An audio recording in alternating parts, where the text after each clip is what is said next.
Good evening and welcome to the St. Petersburg by Night podcasting network. Tonight, we present to you our Werewolf the Apocalypse Chronicle, Rage Across Tampa. Welcome to another St. Pete by Night revamped production. The following is rated for mature audiences and may contain graphic themes that will be distressing to some viewers. As always, we recommend you ensure the safety and well-being of yourself and those around you at all times. Viewer discretion is advised.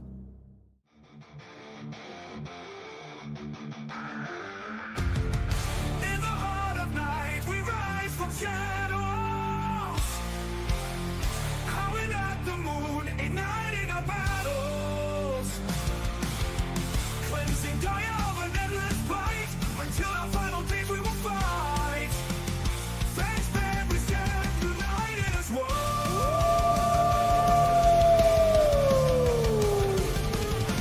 Evil spirits lurking with horror and dread.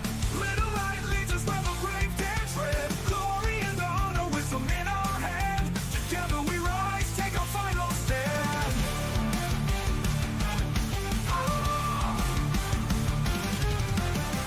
Everywhere we run, the wind is at our back.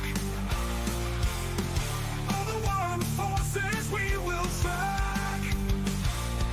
From the depths of the ocean to the clouds in the sky, vampires tremble as we learn to fight. Rage across Tampa, in this fight we'll stay. Evil spirits lurking with horror and dread. Little light leads us where the brave dare tread. Glory and honor, wisdom in our hands. Together we rise, take our final stand.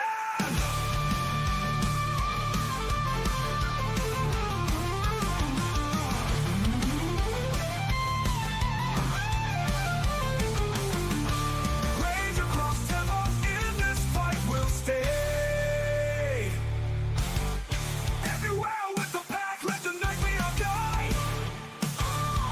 In battles of honor, we shall never hide. Those who never hide.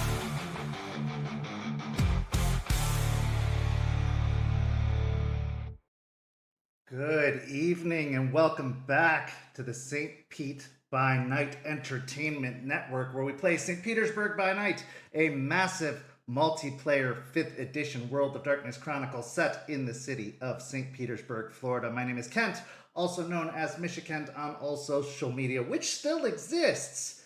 And you can find me there for the time being. So you could go do that, but I'm not really active on social media, so it'd be kind of a waste of your time to go follow me there. But you could. But what you should do is you should go follow St. Pete by Night on all social media, because we are very active there. So you should go follow us there. And while you're at it, you might as well go follow and join our community by joining at the Discord link down below, where you could find yourself getting involved with our amazing community, perhaps participating in some of our incredible one-shots, or finding yourself at one of our tables where you could be in one of our Vampire the Masquerade games, or maybe our Hunter the Reckoning games, or maybe even one of our Werewolf the Apocalypse games, because it's Tuesday night, and you know what that means. It's time for Rage Across Tampa, our Werewolf the Apocalypse 5th edition Chronicle set in Tampa Bay, Florida, just across the bay from St. Petersburg, Florida, where our pack of Guru are working to reclaim the city of Tampa from those treacherous kindred who have had a stranglehold over the Tampa region for a long time. And they've been fairly successful in that endeavor, because not only have they killed off that wretched Ventru Prince Marius, not only have they slain that terrible Bruja Sheriff Bloody Mary, they have cut off a massive food supply to the leeches of Tampa, and they have wrestled away many strongholds of the kindred and driven them into hiding. But it hasn't come without a very, very high cost. They lost their Arun, the Gale Stalker Aiden Goodspeed, and it has sent shockwaves throughout their pack, causing some difficulties in their relationships. And we'll see some of the consequences of those difficulties play out tonight, for we're starting to see some of the fractures appear throughout the pack, even in some of the most interpersonal bonds that have formed between the pack, as we've seen issues start to form in the relationship of Aspen and Artie, to the point that Artie has said that for the best interest of his own healing in the difficulty of getting over Aiden's death, that he might have to leave Tampa in order to recover and to give space between him and Aspen, since he is not getting the assistance either of them needs to recover from Aspen in this process, and it doesn't seem she is dealing with it well either. So all of that will play out tonight. Plus, how is the pack going to move forward, and what happens next? Of course, I couldn't tell this story alone. It would take some pretty incredible players to make this story possible. So let's go ahead and introduce the amazing players of Rage Across Tampa that make this possible. So, players, introduce yourselves if you please. Hi, everybody. I'm Champagne, a nightmare in a Civil War ghost dress, whatever you want to call me, and I will be playing Aspen Weiss, Philodox of the Silverfangs. Hi everybody, I'm Noree, and I will be playing Malicious Jester, the Galliard of the Black Furies. Hey everybody, I'm Walks the Web, and I will be playing Lucas Shaw, the Ragabash of the Shadow Lords. Champ, I do declare that was a mighty fine introduction. So, our story begins tonight with a very interesting call being placed to a member of the pack. As Jester, you have been summoned to the apartment of Artie and Aspen on what was originally meant to be a social call. So Jester, as you arrive at the apartment, at first it seems like it's no big deal. You're just being called to hang out with Artie. But as you've noticed over the past couple of weeks, Artie has seemed different, especially after meeting with his patron. As you all met with your patrons just a week ago, he's seemed off. He's seemed changed, a lot more cold, a lot more distant, a lot more rigid. And there has definitely been a change in his and Aspen's relationship. They've seemed a little bit more standoffish, a little bit more separated. They don't have the same warmth and connection that they've had for quite some time recently. Something's afoot. Something's changed. And when you arrive at the apartment, being dropped off by Charles, who immediately picks up Aspen, who's waiting outside when you arrive, it becomes apparent when you walk in the door as to why. Because when you do walk in the door to the apartment, you immediately notice the boxes, the cardboard boxes, and the large duffel bag that Artie has been clearly packing full of personal effects. When you enter, you can see Artie stuffing a duffel bag full of clothes. And when he looks to you, you can almost immediately, from reading the expression in his face, see that he is distraught, to say the very least. Noticing this, like when I first walk in, my stomach is just gonna drop. Like, oh no. Hey. I'll immediately move over and give him a hug. He is very stiff at first to your touch, like resistant to the hug, but as soon as you embrace him, he softens and hugs you back. What's going on?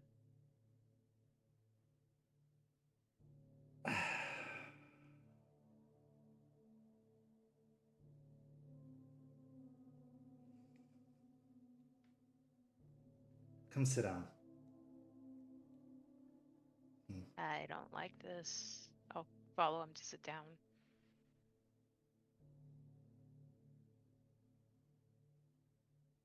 I need to leave town for a little while.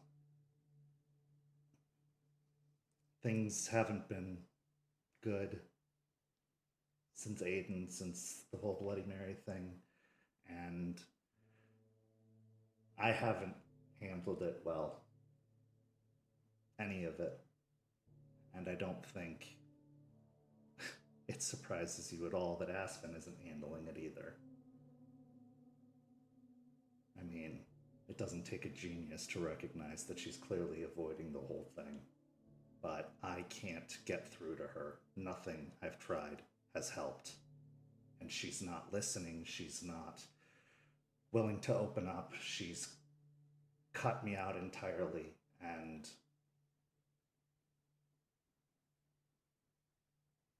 I can't live like this. I can't deal with this, and I can't get better in this situation. And I've tried to ask for her help. I've tried to reach out to her, and she told me that we just need to move forward and that I need to deal with it on my own, like I did with my brother. So that's what I'm going to do. But you don't have to deal with it on your own. I'm here too. I know. I know. I mean, I know I haven't been here a lot lately, but I'm better now. And I could be here for you. You don't have to leave. We could try to get to Aspen together, get through to her.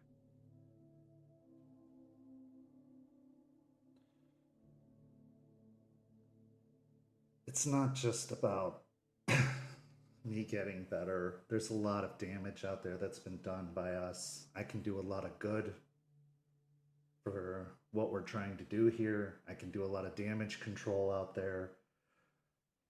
I'm not helping things here right now. And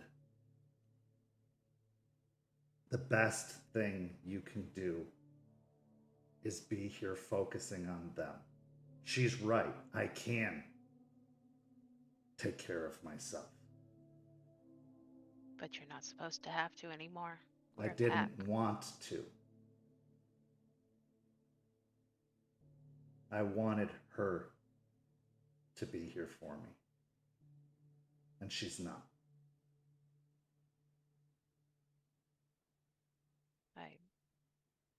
We all noticed, I think. Well, maybe not Charles, but that's Charles. Lucas and I noticed, definitely. I was going to talk to you about it the other day, but you didn't seem to want to talk, so. When I went to talk to Spider, Spider told me that I was the fly. That I was getting bound up in the webs, that I wasn't in control anymore. And they were right. I was so caught up in Aspen and everything she wanted, everything she was.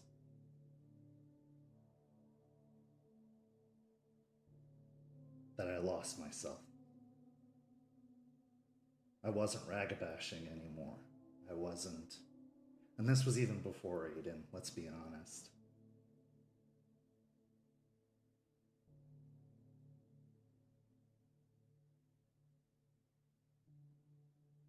And I didn't mind when it was happy, but the minute things turned sad, the minute a bad thing happened, everything fell apart.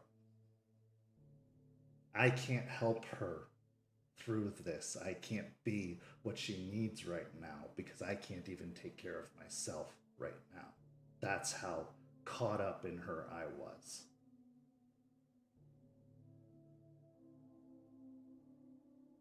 I need to learn how to be that again. I need to grow up.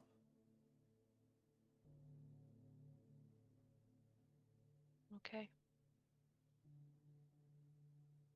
But I'm not leaving you, and I'm not leaving this Sept, and I'm not leaving this pack. I'll still be here. I'll still be able to help, and when you need me, you'll be able to reach me. I just need some time to figure out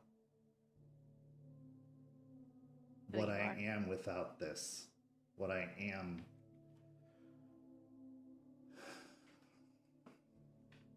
What I'm doing. And she needs to come back. Or decide if this is who she is now, because if it is, then it is. And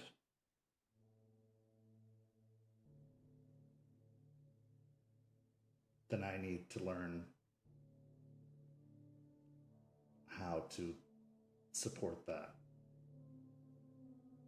Do you want to support that? I will support her no matter who she is. She is my leader, my alpha.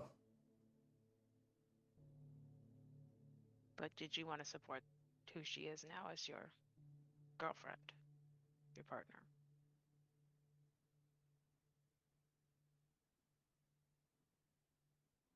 I don't know.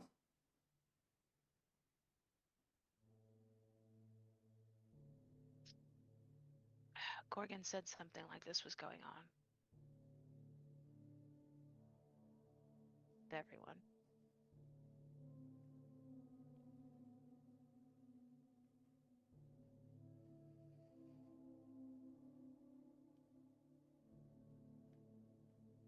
I've set things up. He walks over to her, he points over to the desk and the computer setup, that I can still work things remotely, that I can still do some work from the road, so I can still help from a technological point. Mm-hmm. So if you need me, you can still text me, you can still call me, no matter where I am in the country. I can still help. And I can still be ranted to. You can still write me emails or text me. I'm not leaving you, Jess, and I'm never going to leave you. I just need some time to sort through. I lost a brother, another brother, Jess. No. And I did deal with it once alone, and I will deal with it again. And I know I don't have to. It was never about that. I know you're here for me, but I need you to be here for her. That's what I need from you. Because she didn't have to deal with this alone when she lost someone important before. She had Aiden. She doesn't have Aiden now. And she won't let me help her. Maybe she'll let you if you're persistent enough. I'm not sure how, but I'll try. Break down the wall like Gorgon does, because I can't. Okay.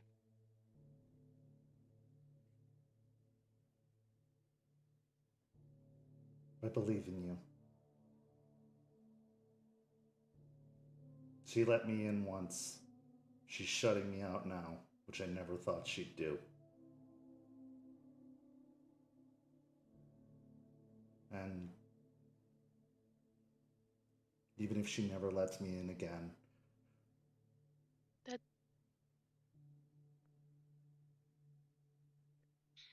she said this might be who she is now.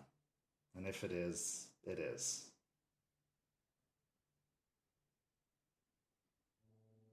it's dumb. All of this is dumb. But I get it. She's our leader. I know.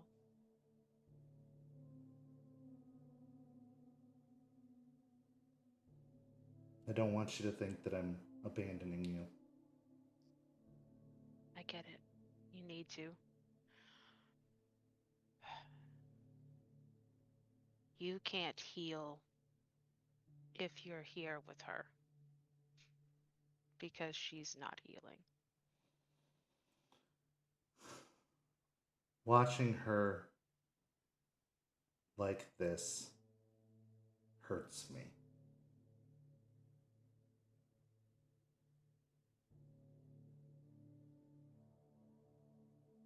That's how caught up in her I am.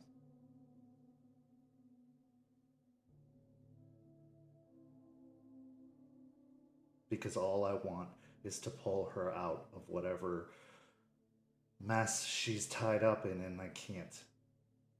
She's not even giving me an inch. She's not even giving me an opening. I've tried and tried and tried everything I can. I've yelled at her. I've begged her.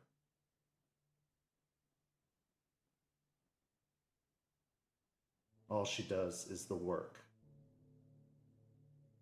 All she talks about is the work. All she thinks about is the work.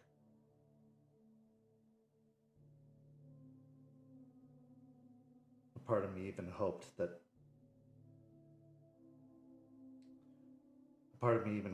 threatening to leave would be enough. It wasn't. So now I just have to.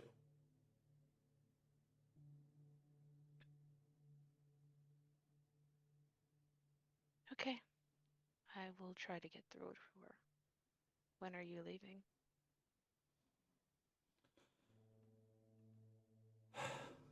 Well, I was gonna stop by tomorrow to see Lucas and drop off a few things, and then the next day I'm leaving.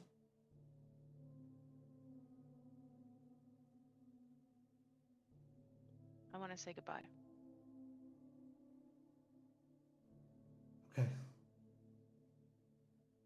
I'll probably be heading out first thing in the morning, so come by. Aspen will be here. I don't know. Okay. I mean,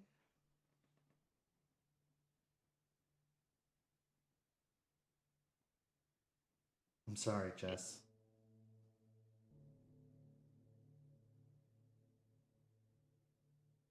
just, I guess, find yourself quickly and come back. I'll try. I'm heading to You know. Chicago first. Try to kind of make sure that things are good with Pelfrey and the Sept Jupiter, and then I'm gonna probably make my way to Colorado eventually. Try and see if I can do any good with Raven and Gibbous, see if I can make any inroads there. Raven's still very mad. She won't let me even. I can't get through to even talk to Gibbous. I have a lovable but also punchable face, so, it'll maybe soften something. Yeah, I'm expecting it. It's fine.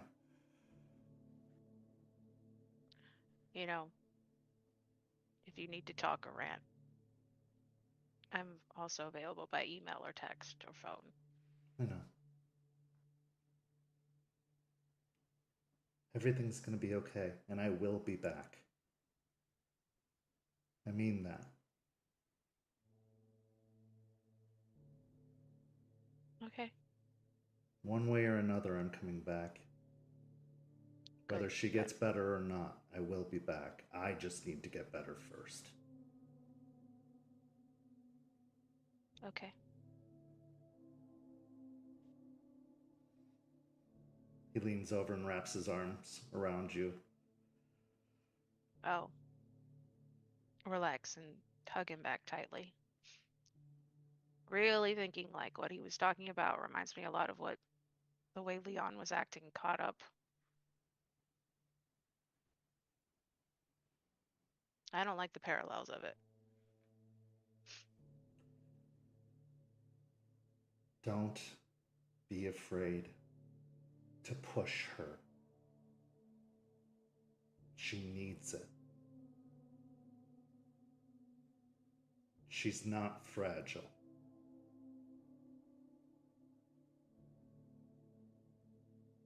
And even if she is, sometimes things need to be broken to be put back together again. You know that better than most. Yeah.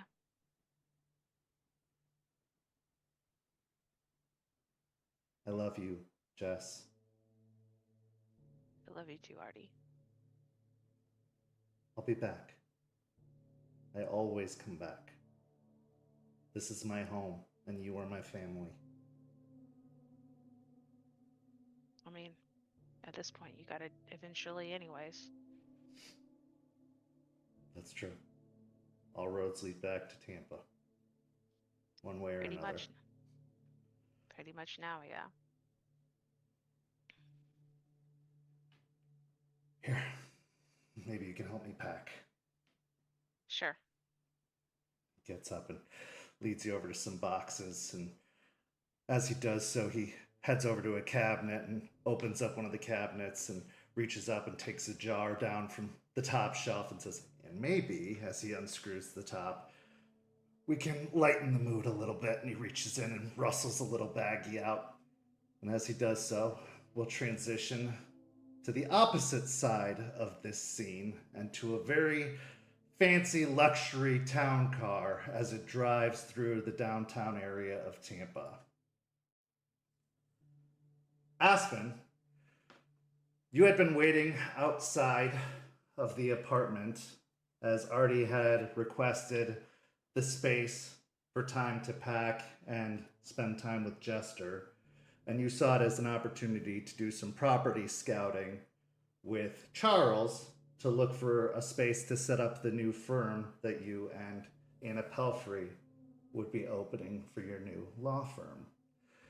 So as you drive through the downtown area, you had a list of properties that were within your price range already selected, kind of printed out and prepared.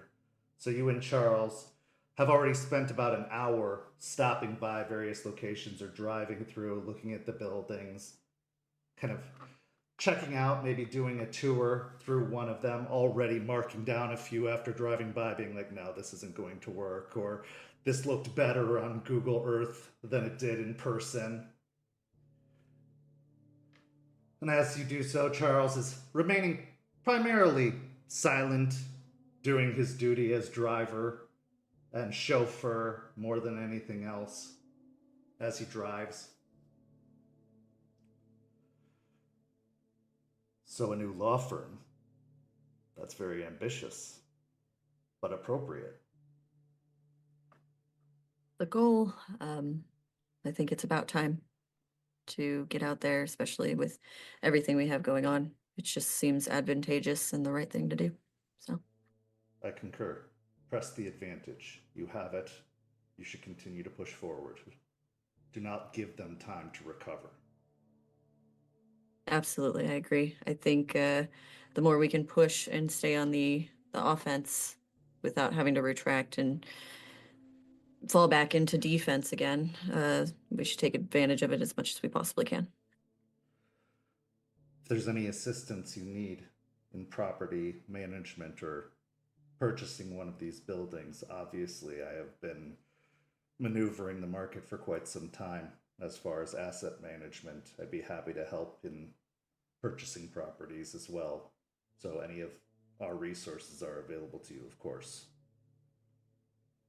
That'd be wonderful. That's actually why I was having you come out and look with me. I think you have an eye for it that maybe I don't.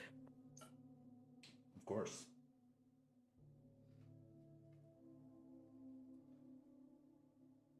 Although I am curious, why me?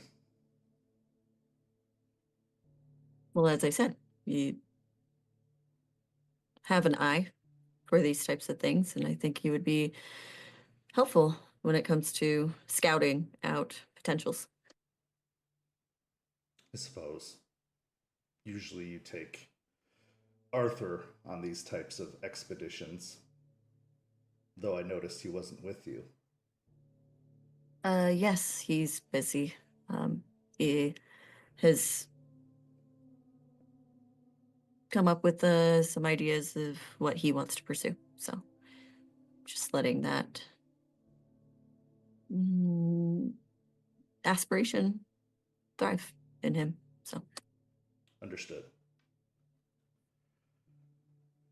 He goes back to watching the road as he starts maneuvering towards the next location.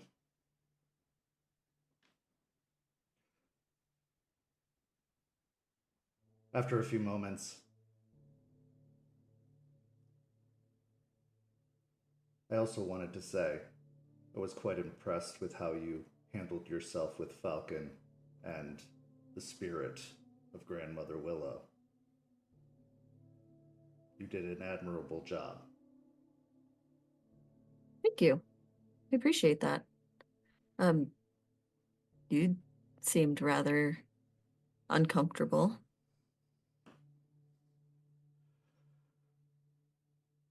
I've never considered myself one with spirits. They're not my strong suit. I am not a theurge. You did seem to almost be on guard, though, more than just uncomfortable. It seemed agitated.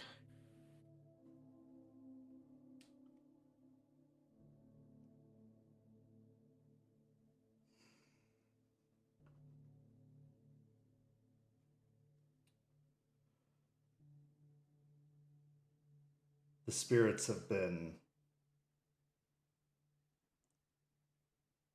Well, our relationship with the spirits lately have been somewhat tense. I think it's understandable that one would be on guard around them.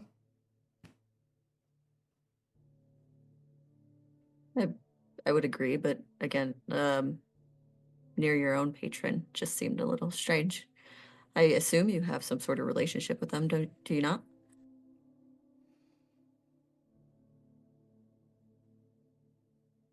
He kind of tight-lipped, stares ahead.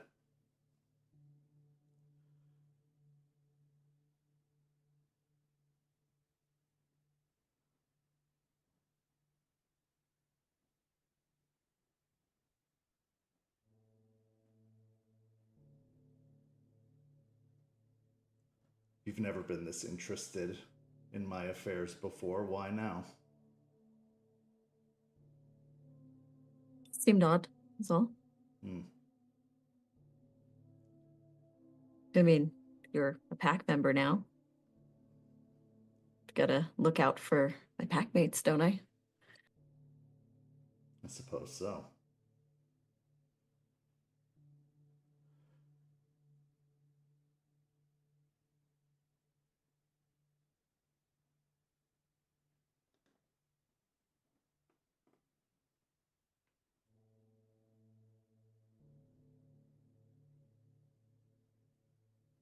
I do have an inquiry, however, while we're discussing things so openly. Okay.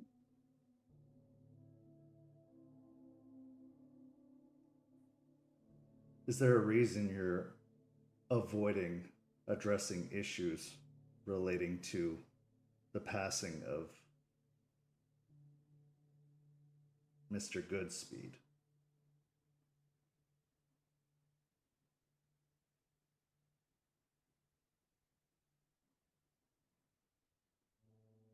I think that dwelling on the past is unnecessary.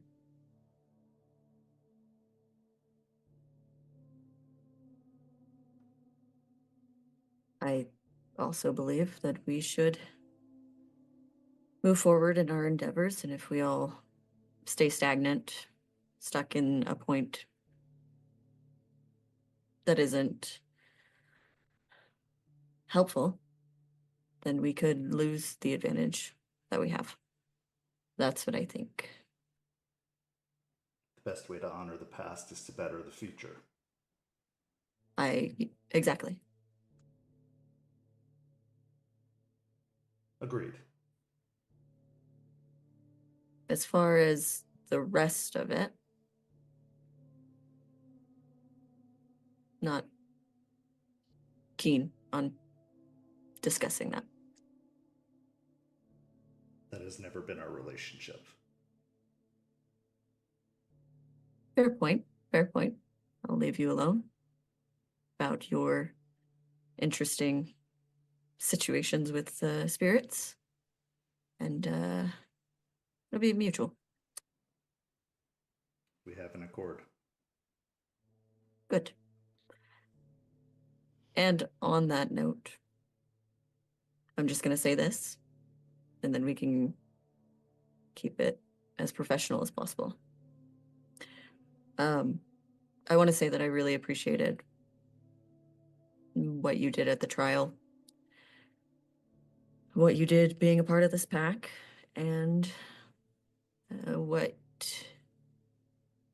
you continue to do, and the promises you make, and keeping them is really important. And I don't want it to go unnoticed.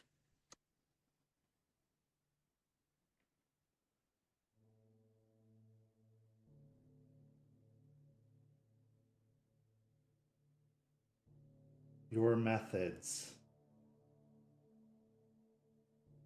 while non-traditional and unusual, are effective. The bonds you've forged with your pack are seemingly unbreakable, and your vision for the future is undeniable. Matthias sees it. I see it more clearly through your eyes. And while I recognize, and I believe you recognize also, that there have been errors in the path of achieving that vision, what is it that they say? You can't make an omelet without breaking a few eggs.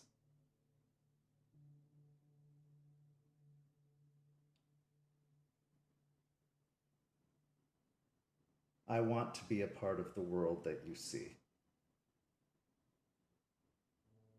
And I want to help build that world.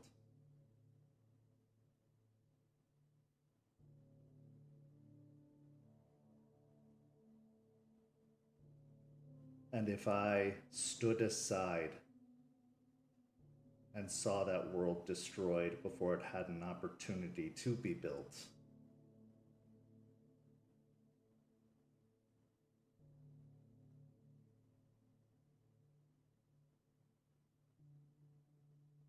I'm not sure I could live with that consequence.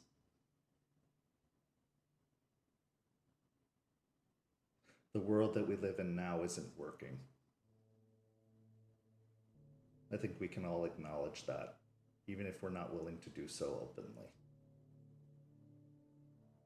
So perhaps it's time we take risks. Perhaps it's time we try something different. And if we're wrong, then at least we tried.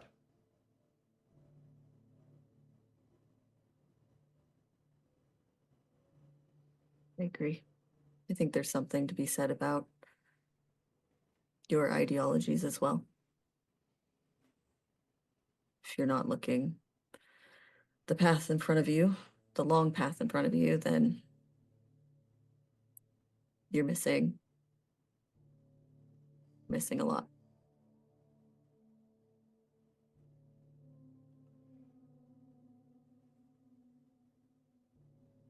One last bit of advice, if I may. I'll allow it.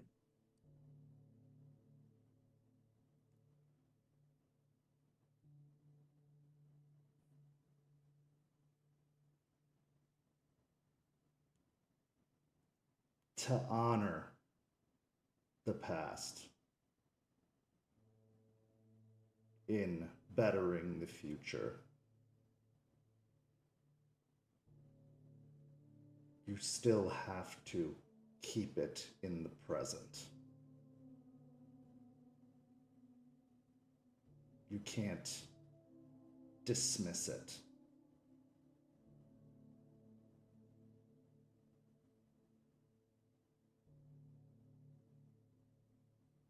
I'll say no more.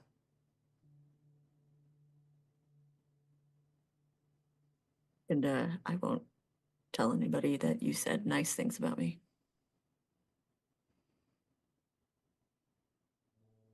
I appreciate that. Keep it secret. Keep it safe. You know all about that, right, Charles?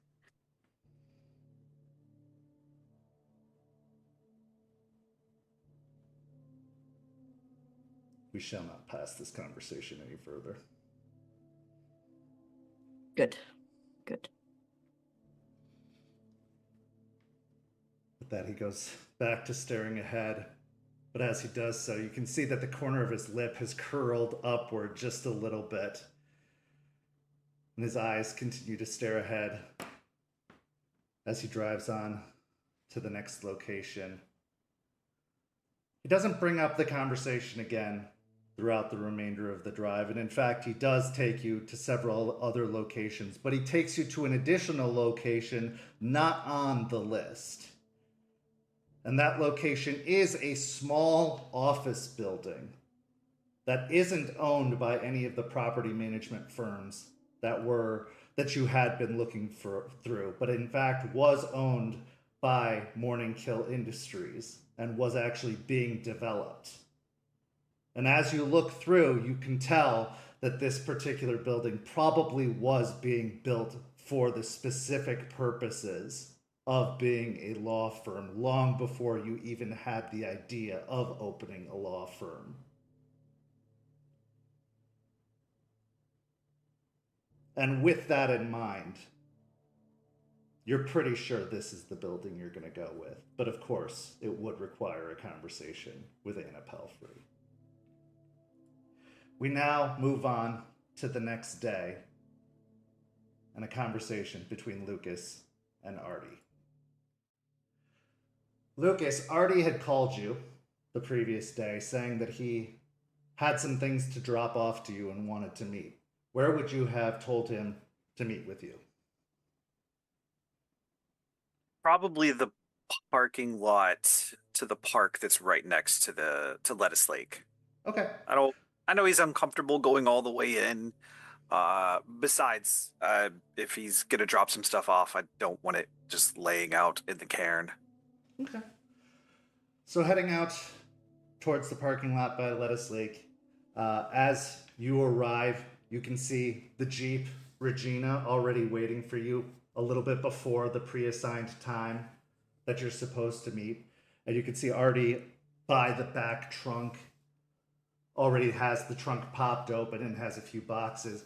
But as you get closer, you can see that there's already more boxes packed in the back of the trunk of Regina, more than you even expected there to be, which is a little curious and a little bit more suspicious than usual. You know how Regina is usually packed, and this is more packed than usual. Lucas will, get out of the truck, park next to him, get out of the truck, and kind of make it obvious that he's looking into Regina as he walks back around and kind of stops in front of Artie. What's going on, nerd? Hey, not much. Getting ready for a bit of a road trip. That's not what I expected you to say. What's bringing this on?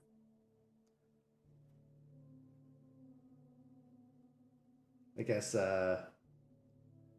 you can call me emissary. Going to try and do some diplomatic relations with the other Cairns that we have wronged with our little remodeling as far as Cairns are concerned. That's prestigious. I guess. Not to rain on your parade, but I figured that would maybe be a better job for Jester? What would you guys do without a galliard around here? We got an excess of ragged bashes. Yeah, it is a little high out of spec. Okay, so where specifically are you heading? Well, I'm starting with Chicago, your old neck of the woods. See if I can follow up on the goodwill Anna Pelfrey has extended, and then I'm probably going to move west towards Colorado and up to Washington. Kind of touch base with all of the places that we, had help from when we opened the first Caern, and see if we can smooth over all of the work that was done there, and then see if I can pick up a few of the other Septs along the way in between. Maybe touch base with some new folks that we haven't had relations with in the past. I'm going to hit Georgia, of course, first, since that's right on our border. See if I can check in with Terrence and that Sept, and then, head straight up to Chicago and then west from there. But I didn't want to leave you in a lurch in case you needed some technological goodies for your project that you're working on. Of course, I'm still going to be accessible and be able to help you with, some of the underground work that you're doing. I can still work remotely. I've got my computer all set up to do some work from abroad, but then he reaches in, opens up a cardboard box and starts fishing out some cell phones. Set these up so that they're kind of like burners, but I've got them so that they can't be traced. So feel free to use these or hand these out to some of your people or any of your contacts that you make. And so he puts them back in the box. I've also got some waterproof radios here for you in case you need to do any little work with that. I've got Waterproof, a yeah. sat phone here in case you need to go out into the woods for the cairn. You can be reached by sat phone, since I know you were talking about setting up a shop out there. Obviously, you're not going to have any good Wi-Fi signals, but I also have a small sat dish that you can hook up to a laptop out there so that you can still have laptop access. And of course, when he pulls out a laptop, it's nothing too fancy. You're not going to be able to play like World of Warcraft or anything on this thing, but it's enough to give you basic internet access, that kind of stuff, so that you can hook up the laptop. And if I ever need you to, I might have you set it up out at the cairn to do some basic connectivity for me out there in case I need to reach you out there or do some work out there. But yeah, you should be able to do some work out there with this. Is there anything else you think you might need? Man, that's a lot of stuff, man. I really appreciate that. I don't know off the top of my head, and anything that is coming to mind is not anything I would expect you to get your hands on. It's more the my side of the house on getting Fair. things, but that's neither here nor there. I can handle that. Well, if there is anything you need, I can always try and order it too and have it shipped out here. Parts, that kind of stuff. I also have some contacts of my own in the area as well that can put some stuff together. People who have built stuff for me in the past, as far as computers and tech stuff. Okay. They can put some basic rudimentary stuff together, or they can put pieces together that you can assemble as well. With some basic instructions so that they don't know what they're building. They just know the components that they're building, and then you put it together to be what you need. And I can give you the instructions on how to build it so that even a dummy could do it. So, yeah. And it is a crying shame that you ended up a glasswalker, man.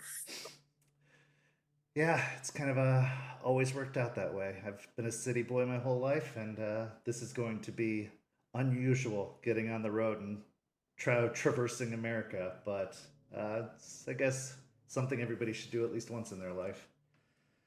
Yeah, I've been on those roads. How much do you know about those roads in the Midwest? Never left Florida, to be honest. I mean, I did a couple of moots, throughout the South, but nothing that far north.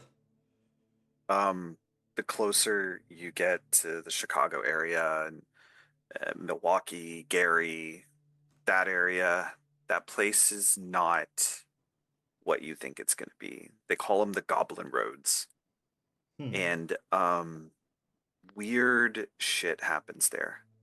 Okay.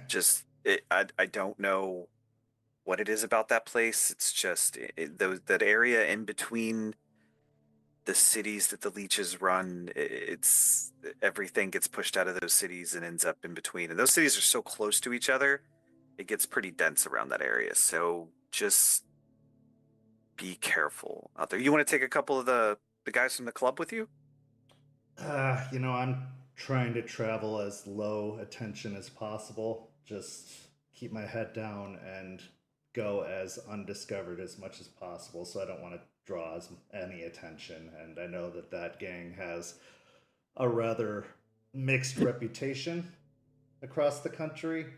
So don't want to draw any eyes if I don't have to. I think I'll be okay. All right. Well, if I need to, as soon as I touch base with Chicago, I'll see if they could have any advice. Yeah, like I said, man, just those roads are weird. You're gonna see some weird stuff. You're gonna hear some weird stuff. Just stay on the path, I guess is the best way I can put it, and just don't agree to anything with anyone there. Anyway. Advice. Okay, yeah, I mean, you probably wouldn't have a lot of room in the RV considering the amount of boxes you have in there. It almost seems like you might be moving instead of traveling. I'm not. It's just preparing for a few months. It's going to be a bit. It's going to be a hike. But no, I'm not. I'm coming back. Obviously, one way or another, I'm coming back now with this whole sold my soul to a Caern. But yeah, I'm just going away for a bit. This was a lot over these past couple of months, and I need some time to clear my head as well. And so I'm just making sure that I have everything I need, and I've always over prepared. It's the Boy Scout, not a Boy Scout in me.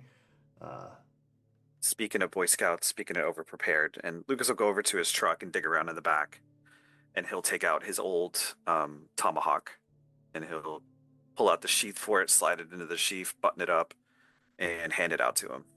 It is both a weapon and a tool, depending on what you're doing. And you always need a good hatchet. And this one, I used it for a while. It's part of the training. We initially trained with 2 weapons. I'm shifting that paradigm. So I don't really need it anymore, but I figure you could probably get some use out of it. So practice with it. Well, thanks. It's gonna be a new experience, to say the very least. But it's exciting. The road's fun. The road's quiet. The road's gives you a lot of time to do just what you said, think. And just, don't go chasing those black dogs, and you'll be just fine. Well, I think that Aiden would like it, and it'll kind of bring me some peace thinking of him doing it. He liked to run, so yeah. Well, I'm going to be visiting his family while I'm out too, so it'll be nice. Good. Yeah. Hey, can I ask a favor? While all of this, while I'm gone. Yeah, sure. Can you keep an eye on Aspen for me? She's Lucas will kind of. She's.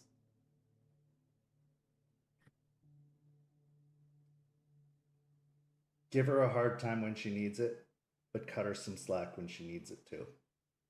I trust you to know the difference. Like a ragamuffin does. Lucas will kind of look down and smile and nod and look back up. Yeah. Yeah, she's not okay. But no.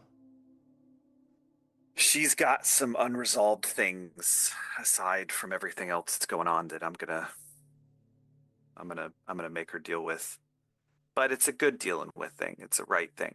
It's forward looking. making sure we're doing all the things we need to do. But yeah, I'll give her a good work over. Thanks. I appreciate it. Yeah. All right. Well, like I said, I'm still reachable if you need me. If anything comes up with the underground stuff that you need a technical hand with, just shoot me a text or an email or something like that. I've got a secure line to this place still, and I can still, connect and do my thing. So I'm not completely out of touch. It just might take a minute to get a response back, but I am still reachable and I can still assist. And I am coming back. I told Jester this. I'm telling you this. I will be back. This isn't a forever thing. I believe you. I do. I trust you. Ragabash to Ragabash, I trust you. This is my home. I just need space and time. I get it. I was forced to leave mine, and you're leaving voluntarily, so it's not exactly the same, but I get it. Go. Do your thing, man. Appreciate you. Hey, when you get to Chicago, the Russian Quarter, Ivana gets pierogies. Well, they call them piroshkis. Get some piroshkis, sour cream, right on it, eat it, change your life. I'll do that. For sure. Yeah. All right. Well, good luck with the underground thing. Like I said, let me know how I can help. And yeah, just don't get in too much trouble. Just the right amount. You know me. That's why I said it. Yeah. With that, he goes and climbs into the Jeep, shutting up the trunk before he does so. And he gives one more wave out the window before the Jeep starts up and he goes to pull out of the parking lot. What is Lucas thinking as he watches Regina and Artie drive away? He's remembering when he drove away and how he felt when he left, and how it's almost completely the opposite, but it still feels the same. Leaving is always hard, and sometimes when you're out there you find what you're looking for, and sometimes what you're looking for finds you. And it worked for Lucas, and he really hopes that it works for Artie. Okay. And finally, as we transition to our last scene of the first act, it's the next morning, shortly after dawn, as the sun rises on the horizon. We find ourselves outside of the apartment building where Artie and Aspen, for over the past year, have called home. Regina is all packed up. Artie, Aspen, and Jester stand on the sidewalk of the parking lot. Artie shoving the large duffel bag in the trunk. As he does so, he shuts the trunk and turns and looks back. Well, I think I've got everything I need. I'm gonna head up to Georgia first and probably spend a few days there. I'll let Terrence know everything that happened and see if I can make any inroads with that Sept first. They're our closest neighbors, so they're going to need updates on everything, and see if I can make good relations with them before I move on to Chicago. And then I'll head west. But I'll keep you updated on everything that's going on.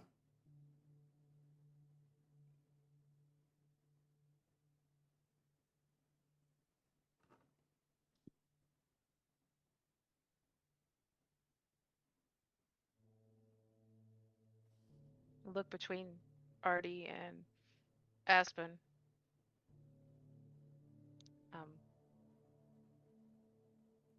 It's good. Do you have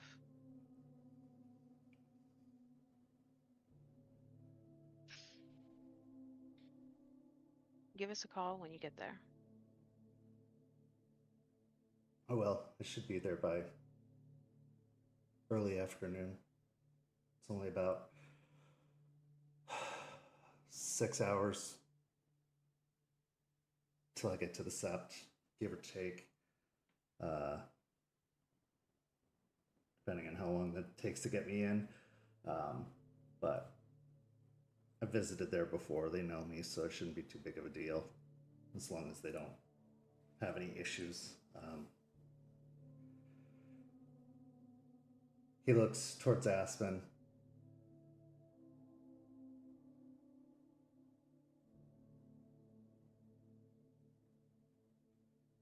I'm coming back.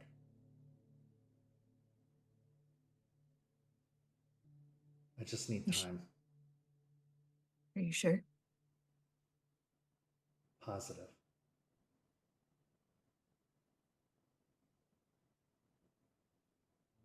You said you'd never leave.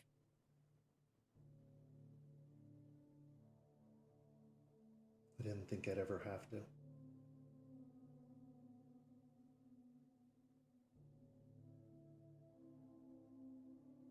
You said they'd never leave either.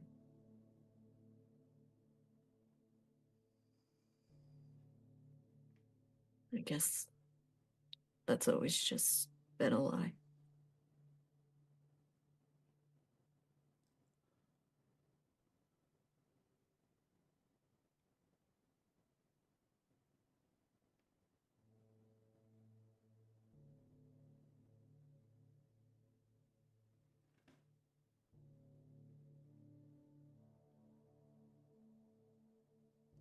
The person I'm leaving isn't the person I said that to.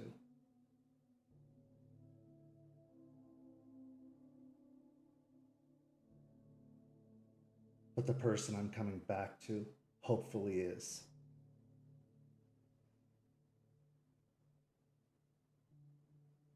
And if it's not, Then I'll fight like hell to make sure they do.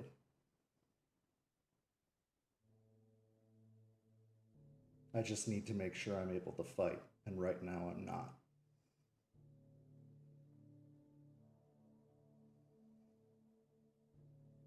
And when I find her, she'll know that I never broke that promise. And they never did either.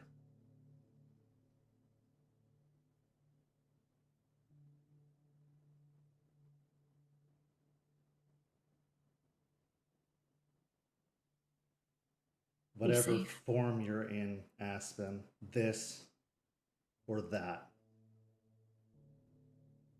I will always love you with my entire heart, and I will always follow you and serve you. But I'm broken. And so are you. The only difference is I can see it.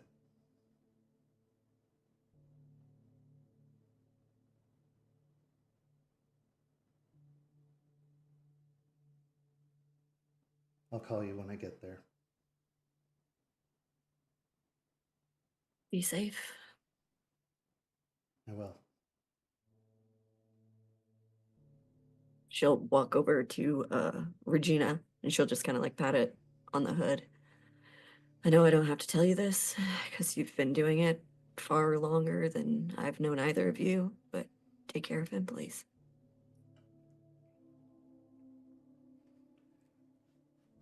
Artie walks over and gives Jester a hug. I'll give him a tight hug. I'm coming back. I promise. I know.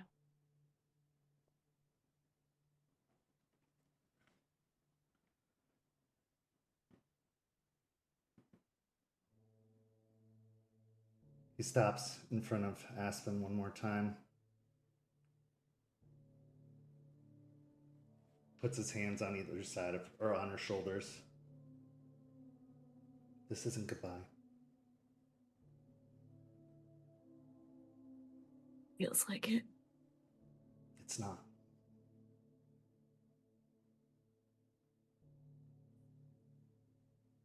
He leans in and gives her a kiss on the forehead. and then turns and walks towards the driver's side of the car. He opens the door, pauses and looks once more at them before he climbs in and shuts the door.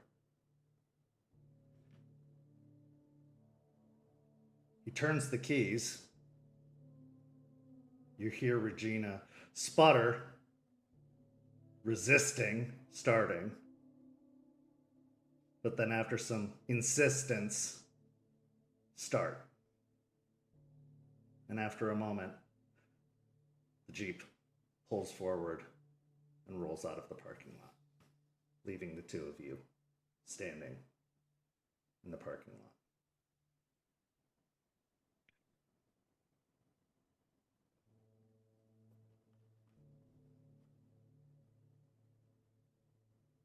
She'll just stare and like watch the car leave.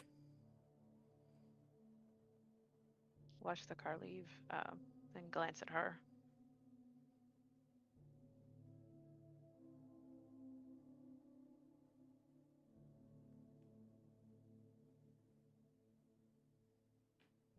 Why did you cut him out?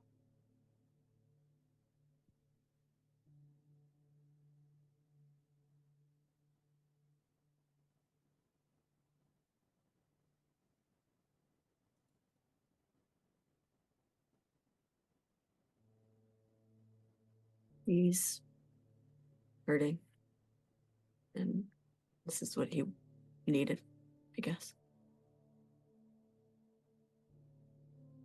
I think he needed you, but you cut him out.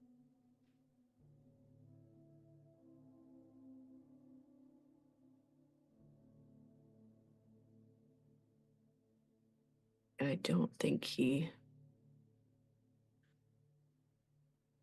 likes who I am anymore.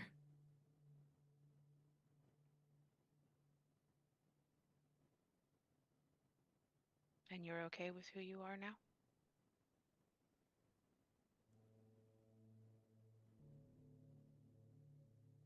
Maybe. So, yeah.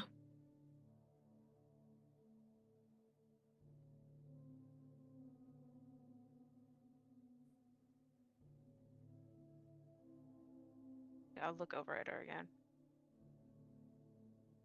Notice she's crying. Sigh and just put an arm around her shoulder. Okay.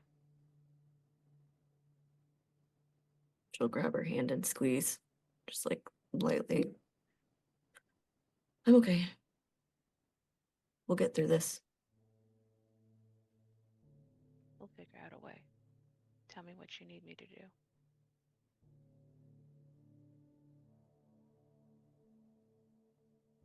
There's a lot of things to do, but gotta get my thoughts together, figure out what's next.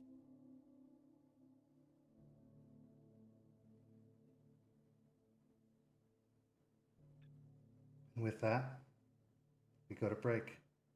We'll be back in just a few minutes with the second half of tonight's story. We'll see you shortly. St. Petersburg by Night is brought to you through collaborations with our partnered vendors: Wolfpack Dice, Ember Fox Dice, Dragon Ink Dice, Farrah the Bard, Champs Tramps, Panty Artista, Chromatic Creations. Links to our partnered vendors, as well as our Twitch and YouTube channels, can be found on our website, stpbynight.com. The official theme song for St. Petersburg by Night is Vampire by Faith and Failure.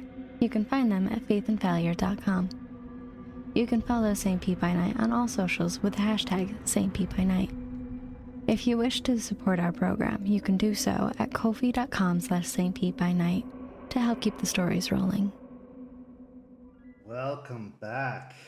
In the first half, we saw the long goodbye as Arthur Garfield, affectionately known as Artie, said his goodbye to Tampa, his pack, and his Sept as he took the long drive north to be an emissary to the Sept of the Evening Star, to say a lot of apologies and to make good with the Septs of the Garou Nation, to try and reaffirm their goodwill towards the nation and to try and make some good relations with some of the other Septs, to mend some fences and to try and establish some good tidings with those Septs, as well as to pass along some knowledge about Aiden's passing to those that might not have heard yet. Also, to get some space between him and Aspen, as their relationship had started to turn more and more sour, as neither of them had been dealing well with Aiden's passing. But now, we find ourselves in a different part of Tampa, the warehouse district, down by the docks, where a new guru has been in town for a few weeks now, setting up shop. Jason Thorne, also known as Dreams in Decay, a member of the Bone Gnar tribe, has been setting up a rundown bar in one of these warehouses down by the docks. He's been unpacking crates and boxes of supplies he's had shipped in to set up a nice little bar that's reminiscent of an establishment he's owned for several years now up in Columbus, Ohio, his hometown. Except he had to say a goodbye of his own to Columbus, Ohio, because he was given a mission from the spirits, one spirit in particular, that took him down to Tampa. That spirit is Rat, his patron, who told him he was needed for a very, very important purpose. So he had to say goodbye to all that he held dear: his home, his friends, his family, his pack, his sept, his business, his roots. He had to take his motorcycle, all of his belongings. He had to uproot everything and to start a new home in the humidity, in the city, in the gators. But maybe there was something to be found here, because every Bone Gnar doesn't come unprepared. There were secrets to be found, and this Bone Gnar in particular had plenty of secrets to find with this particular city and this particular pack, this particular sept, because this assignment was juicier than any other assignment he had been given before. So, Dreams, as you're working in the bar, unpacking, setting up shop, you've been in town for a few weeks. You've gotten a lay of the land, but you've kept your head down, kept your presence unknown. You've had some time to get an idea of the state of things in the city, but not a fully painted picture, just enough to know that it's been a little bit chaotic as of late. That the local guru have certainly struck back, and struck back hard, against the leeches, thrown the city into a bit of an upheaval, and that they are starting to make a bit of a name for themselves, but not without a cost. That they themselves have been struck a rather devastating blow, and that they're reeling. But you are also not one without feeling some emotions as you think back to your own home, to your own feelings of loss, as you think back to Olivia, your sister, who you had to say goodbye to, who is still up in Columbus. You think back to her short-cut black hair, her leather jacket, her slender jawline, looking at you kind of sorrowfully as she says goodbye, wishing for you not to go, but knowing you have to, demanding that you stay in touch and that you visit soon. as you think to Fire Tongue, throwing quips and japes your way, calling you an ass.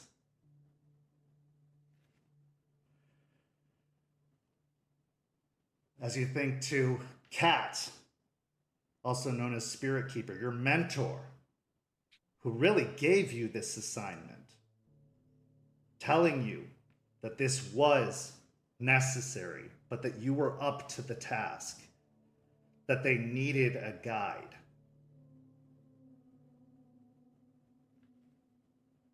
What's going through your mind, knowing that you've been in the shadows long enough, and that the time for you to make your grand entrance, your debut, is nearing?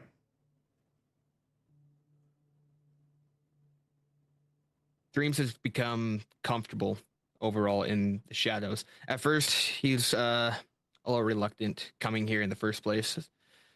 Feels a little weird coming into someone else's home and not announcing yourself that you are here.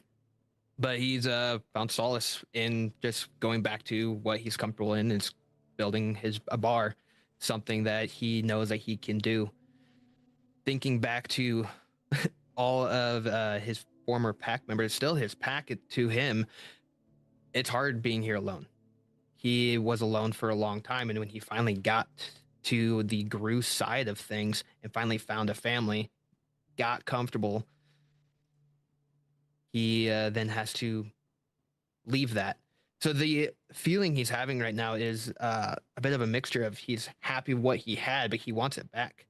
The mission here is important, but he hasn't really been able to do too much. He's wandered from place to place looking at the spirits, but he can't get the whole picture because he has to stay hidden. So he's ready to get out there, but he knows that this place is dangerous, and he's not one to put himself in danger without having all the pieces to the chessboard figured out, and he doesn't have that full picture. Rat has also informed you that the relations between the spirits and this particular pack are not good. They have not been good lately. The spirits have not looked fondly upon this particular pack as of late. Now they've gotten better recently, but for a while they were not good, which is partially why you were brought here, because they need someone to smooth things over. They have had a rocky go of it, and they have not had someone to speak on their behalf. And the one that did speak on their behalf, well, they don't speak necessarily for the nation, they speak with a very off-kilter tongue. So as you're thinking over all of this, that very familiar skittering sound, like music to your ears, draws your attention down the newly built bar, which, much to your specifications, doesn't look new at all. It looks worn in, just like you want it to, like a bar that's been built 20 years ago and has seen many visitors, even though you just put it together last week.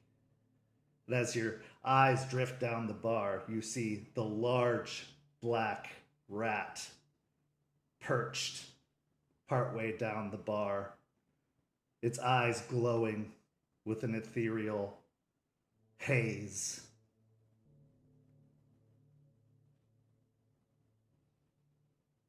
Can I get you something? Fine. Like now? Almost. But I can wait for a drink first. Okay. Yeah. What would you like? I got, well, not a lot right now. I still gotta unpack it, but I can whip you up something pretty quick. What's the most bottom shelf thing you have? I got the piss stone still. You want some of that? Yeah. All right. We'll go to the crate that's not cold. Hold it in nice, warm keystone. Kind of open it, slide it down to the bar to him. There you go. Catches the bottle, starts gnawing on the cap until it bends and pops off.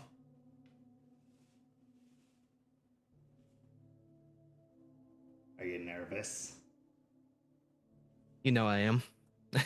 This, I know you're here, but I can't shake the feeling of being alone. Where do you need me to go, though? I'll show you the way. They've got a very special place. You're gonna feel it long before you arrive. It's unlike any place you've ever been. You know that special feeling you get when you get near to a cairn, right? Yeah. Imagine that on acid. Look forward to that. All right. They're pretty far. From here, it's, well, about a day's run for one of mine. But for you, probably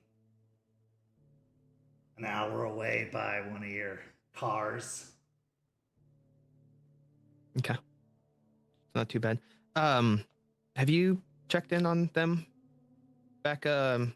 I never stop checking. Dreams, you know better. You're right. I apologize. Are you ever gonna stop worrying? Probably not. What do you want to know? Well, first, how's my baby? How's the nest? Shitty as ever. Good. I swear to God, if Stonewall starts repairing the shit that I did, I'm gonna be pissed. I know he does construction and all that, but leave it alone. It's working. I'll make sure not to tell you. That'll work. Yeah, keep your secrets. I understand. Denton doing okay? Yes. Yes to all your questions. Yes. All right. Fair enough. All right. Well, finish that, and then do you want to ride? No, I'll meet you there. I don't care for your tricycle. It has two, whatever. Just tell me the way, and we'll head out, and we'll see how this goes. Hopefully, they don't just lash out, and You don't have any other questions first? You're not gonna try and get any kind of further information than I've already given you? No, nothing else? I thought I taught you better than that. I'm eager. Clearly. Well, what am I walking into? You said this place is special. And right now, the whole thing with the spirits, am I the spirits to them? Are they doing better? It seems like there's been a slight shift, but how pissed is everyone still at these guys? They made good with their patrons, which is good. Things have eased. The general vibe is still a little rough. You make good with the patrons, sure, fine, that'll get some hostilities lowered, but there are still some locals that don't take too kindly to what they did, so you're gonna have some work to do there. Has anyone tried making progress with any of the local spirits? Yeah, the Galliard, she's leaving some breadcrumbs for us rats. We like that. She's being awful kind. Good. Okay. What can you tell me about the pack in general, the current state? Is shit. They're all feeling down in their dumps and up in their feelings, for one reason or another. Not a bad place to be in the dumps. I don't see what the problem is. They're more of the clean type. They don't like the dumps so much, which is why you're here, to teach them that the dumps aren't so bad. That's right. There's a lot of unspoken truths going around that place. Things that are going unsaid. Some that need to be said, others that should remain unsaid. It's up to you to determine which is which. Okay. I know that you wanted me to come here and dig up truths. Is there anyone that I should start with?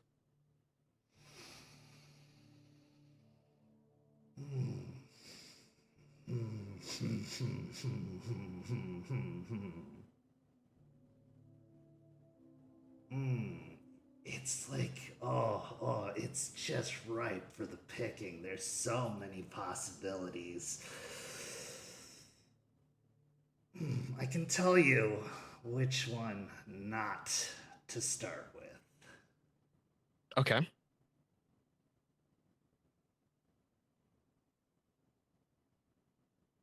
The Joker's been drained dry as of late. That one, all of the moisture's been squeezed out of that one. She's cried all her tears out. That'd be a waste of time at this juncture. Plus, she owes me. I don't need her being wrung out anymore. Need her to, get some of her strength back before I'm gonna take anything else from her. No, that's fair. Okay. So leave that one alone. But all the other ones, fair game. Fair game, my friend. Go wild. All right. I look forward to it. All right. But they're gonna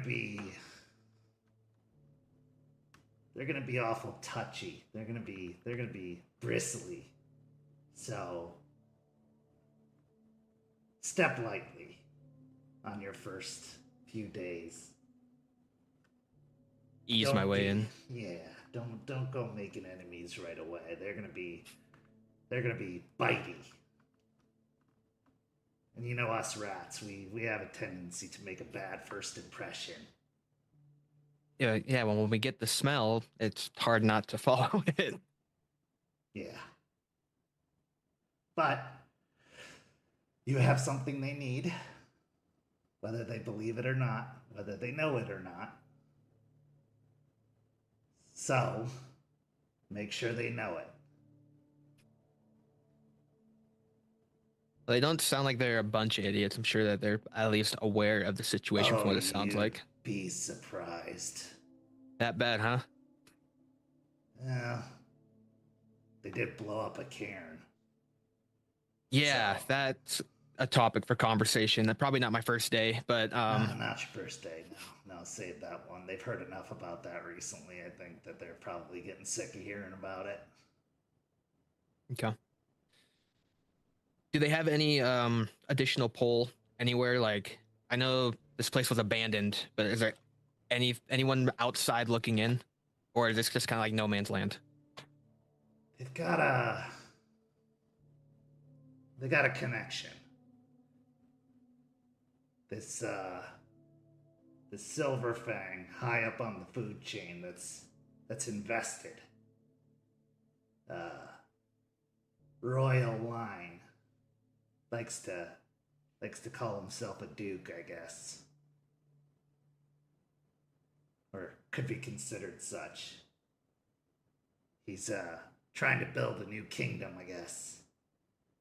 He's got some pull. Trying to make a new nation. Investing in the future.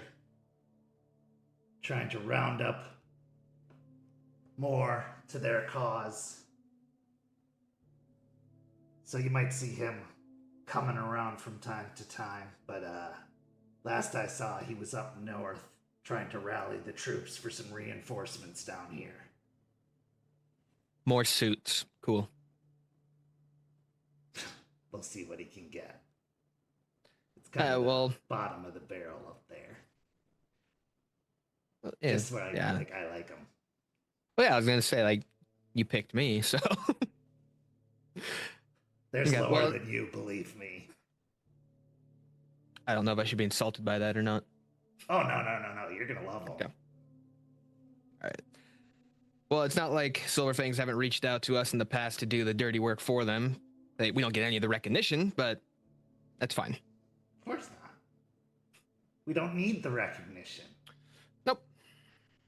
Well, I'd rather just do it, get it done, move on. And then they usually owe us in the end. So that's fine by me. Precisely. So go yes, on. Rat. Well, I'm curious. I know that they've taken a large hit with their rune. Do they have any more big hitters, or are they out? Oh, That's not me. They got a replacement. They got a substitution. See that a rune made a deal before they met their ultimate demise, and they got a switch hitter in, a designated hitter, I suppose. That one, what he lacks in personality, he makes up for in claws. So careful with that one. He's not the joking type. So the Joker is out of jokes. The rune not joking. No. Is anyone there gonna have a sense of humor? Oh yeah. Oh yeah. There's one that I think will have a good sense of humor. The the shithead. Okay. The shithead will have jokes. He's funny. He's also gonna have the most secrets though. Ooh, that might be my first quarry right there. Mm-hmm. Okay. What can you tell me about the boss? What are they like? Oh, Aspen. Oh, Aspen. If a tree falls in the woods and no one's around to hear it, does it make a sound?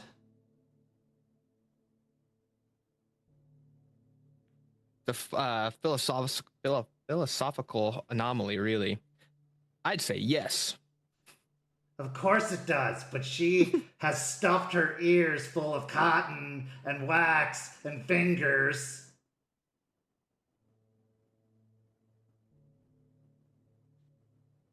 So she's not going to listen to reason. Got it. Okay. She's not listening to herself. She'll listen to reason, but only reason right now.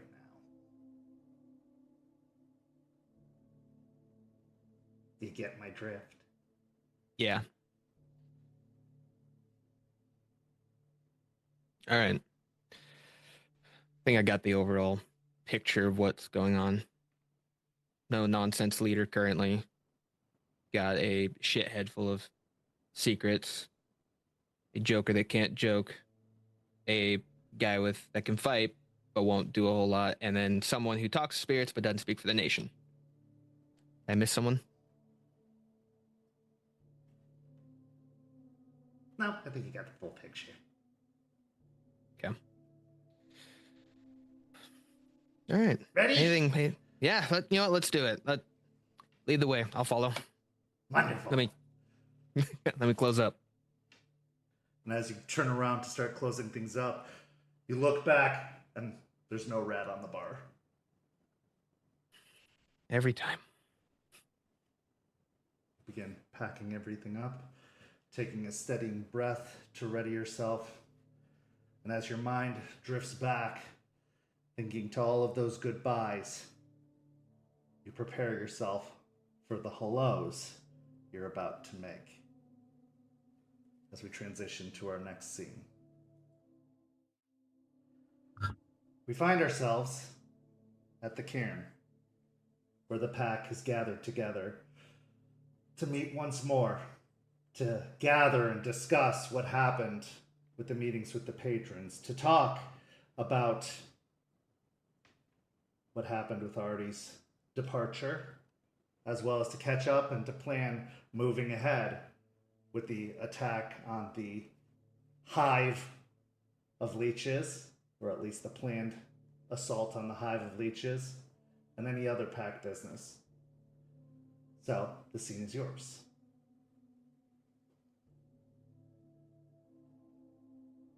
So, we're all back together.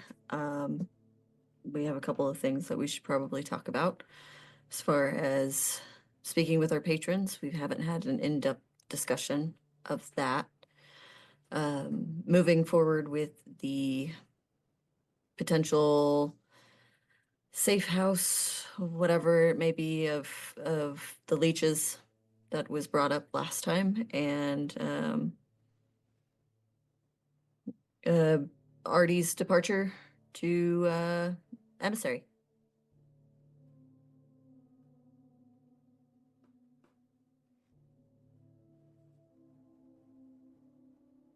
Charles speaks up. I think it's good that we are reaching out to other Septs. I think it's important that we make those connections and start fostering goodwill, and I think it'll be good to know what's going on in other areas. We can possibly start gathering reinforcements to secure the area. I think it's a good move and a step forward, and I think Arthur is more than capable of handling the matter. A good assessment. I have continued to scout out the area surrounding that particular safe house of theirs. I think that over the next couple of weeks, I would like assistance from Lucas and Jester to perhaps hit a couple more of their outings, perhaps even capture one of their leeches to interrogate and see if we can find out what they have going on in that particular safe house before we make an assault on it, so that we don't walk in completely blind.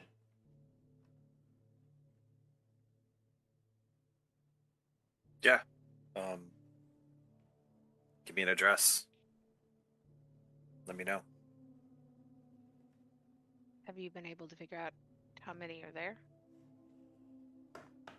From my early assessment, I counted at least 9 leeches.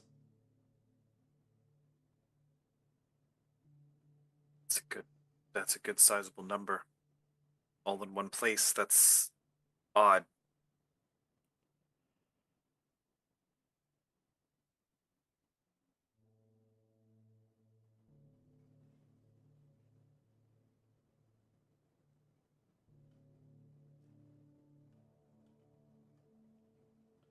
If I had to guess, they're trying to carve out a good section of territory for themselves.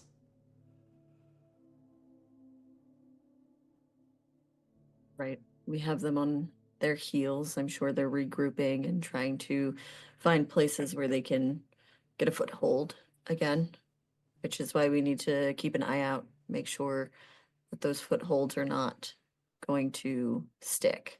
We need to keep them chaotic.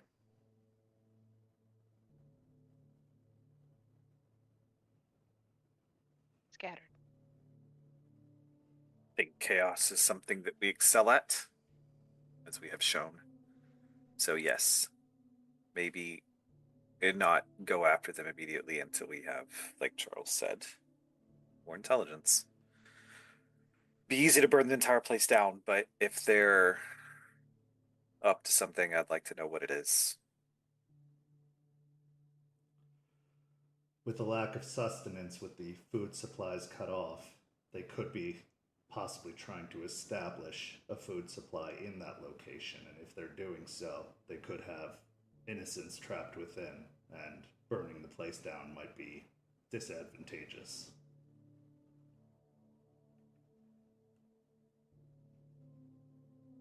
Yeah, we got to do better by the neighborhoods. We got to start doing that. So, fine. There may be one or two that could exist ethically. That's theoretically possible, but if there's a large amount of them together, there's no way that that's a possibility. They're doing something. Agreed. So, if they do have innocents there, do we have resources to help those innocents when we do this? Because last time we didn't.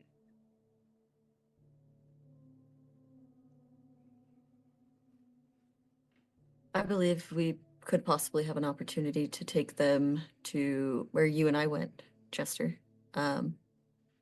When we got the holy water, I think they'd be able to help them better than us. They also seem to have like a particular idea, at least some of them, of if the innocents have gone through something that they would have a unique way of helping them, I would assume. It's a decent option. I'm open to other suggestions, but that was off the top of my head. It's a good call. As long as when we get them out of there, they think something other than they were being held captive by bloodsuckers and rescued by werewolves, because then we risk radicalizing them instead of rescuing them.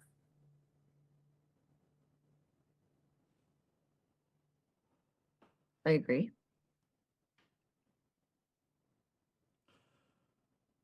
There is always the possibility, too, of using more discreet methods if we were to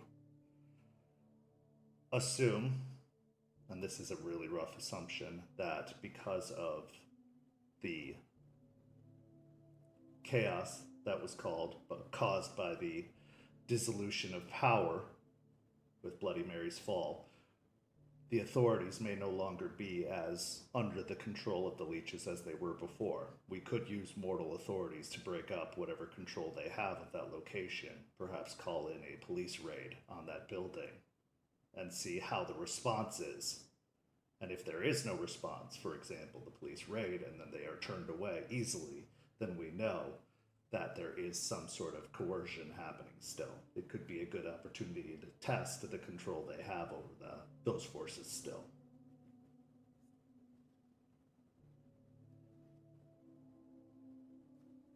Pair that off with picking one or two of them off when they're isolated to see how they react when they lose one of their own. That tends to get people riled up. So those two things together cause a significant disruption in what they're doing. It's a good call.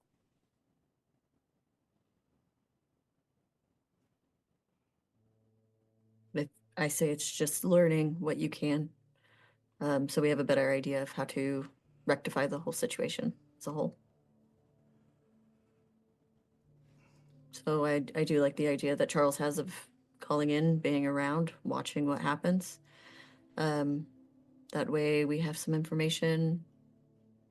If we do need to, well, with your underground, you know what kind of chokehold there is on the authorities if you're still moving in that space. See what I can dig up. Eliza speaks up and says, "It is also possible, now that we are making better inroads with the spirits, to petition said spirits to try and get better eyes on the situation inside of the building. Find out if there is any more information to be garnered about the location. Perhaps there are no innocents to be found within, and the whole situation could be avoided entirely."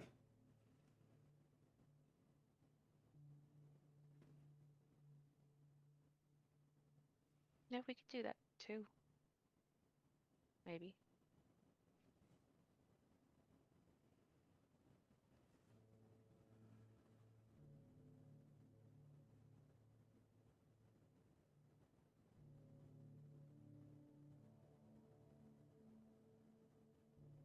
Jester, I'd like to hear any suggestions you have as far as how to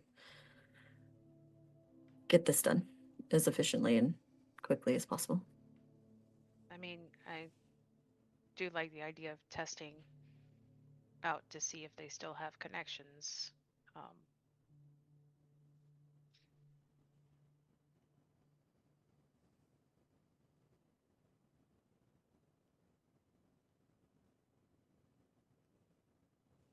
Given who that church belongs to, Lucas has a point about the radicalization part, and they didn't seem very caring that to them we were still monsters. So that could be an issue. And yeah, this one may be moot because they may not have anybody, but I mean, they need to eat, so kind of figures they'll most likely have someone.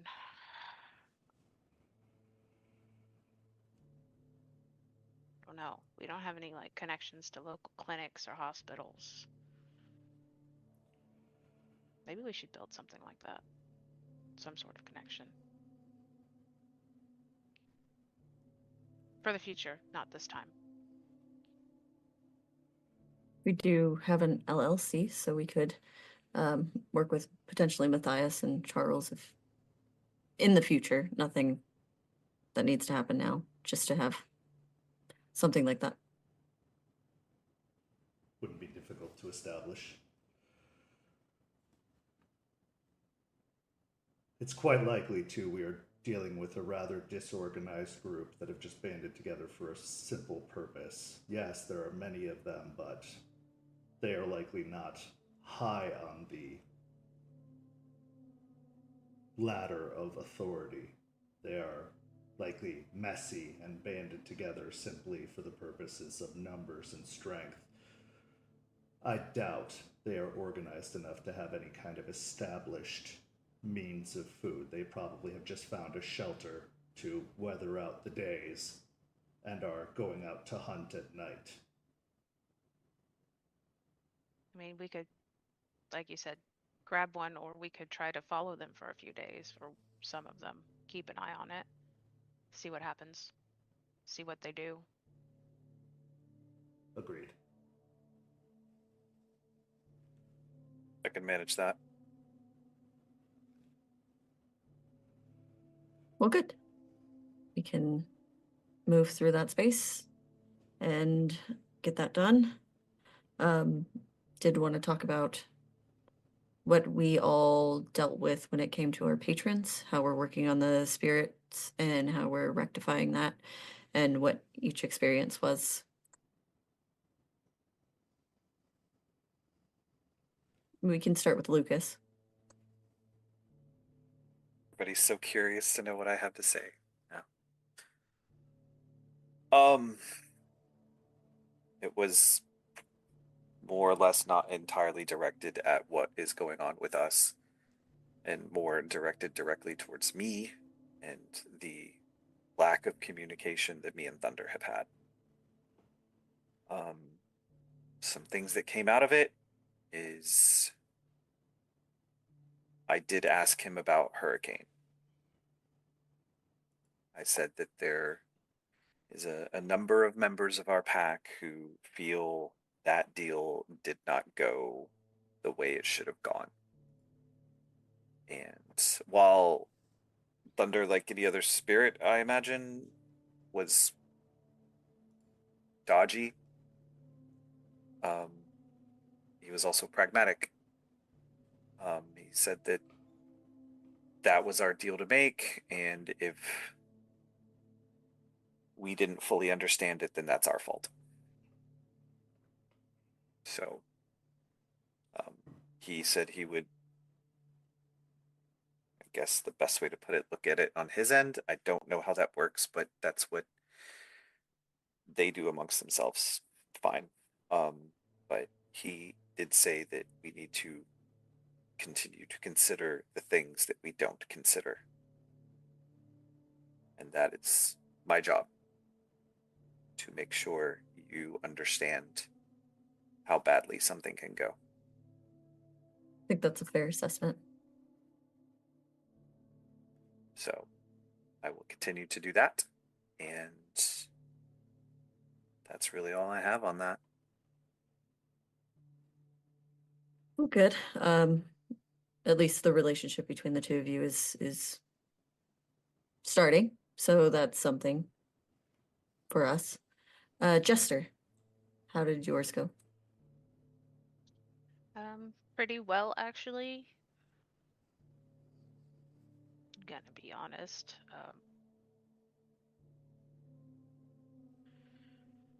Gorgon was not exactly upset about the Cairn, but she did say, like, continuing to do what I'm doing, which is cleaning up parks, offering spirits gifts and things like that, may make some headway. Probably look to Eliza, maybe start doing other favors if we can get in contact with some spirits to build relationships. Some of the stuff we talked about was a little personal, but she did say something. Okay. She said everybody here is emotionally a mess. So does anyone want to talk about it?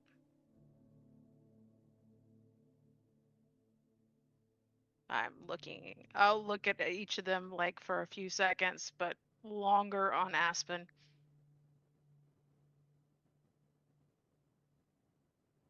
I would say I'm sad to see Artie go.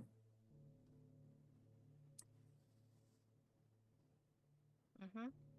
Guess emotionally in that way. That's coming to terms with.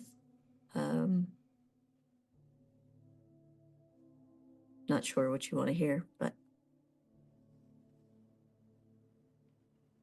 How are you feeling about Aiden? we've discussed that it was unfortunate and also sad. But we move forward and those things happen and he's here. It's just will be a little bit. So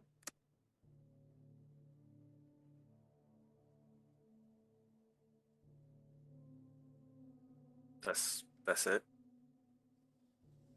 That's it.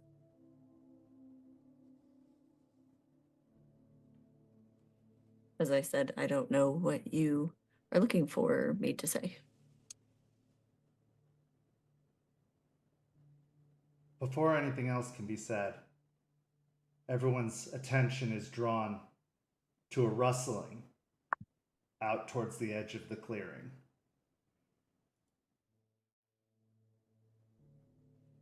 Without a roll necessary, everyone's eyes are drawn to a figure who breaks the edge of the clearing, a stranger that nobody has seen before. A man, a young man, dressed in I'm guessing a leather jacket. Go ahead and describe yourself, Dreams. He's wearing a black jean jacket, black shirt. He's got some cut up blue jeans, and then he's got some black Adidas shoes on. He's wearing a backwards trucker's hat. He's got short black hair, trimmed beard. Overall, a clean overall look to him, but has the overall sense that a bit of grunge with him as well.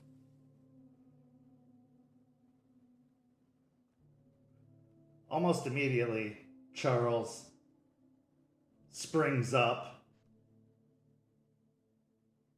Charles, who amongst everyone stands out the most as he is dressed in a fashionable suit, does not look like he belongs in the middle of a metro park compared to everyone else who seems like they would be hiking or camping or otherwise belong here.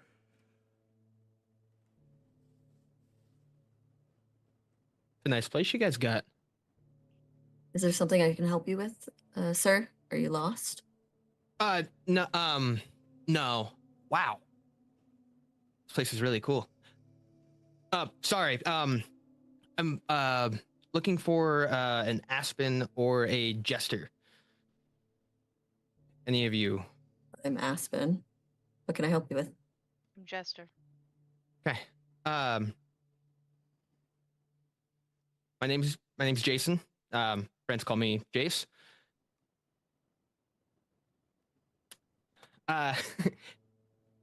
One, sorry for intruding. That was not my intent. I'm really taken back by this place. I'm assuming tall guy there's the no nonsense guy. What can I help you with, Jason? Yeah, Jason's fine.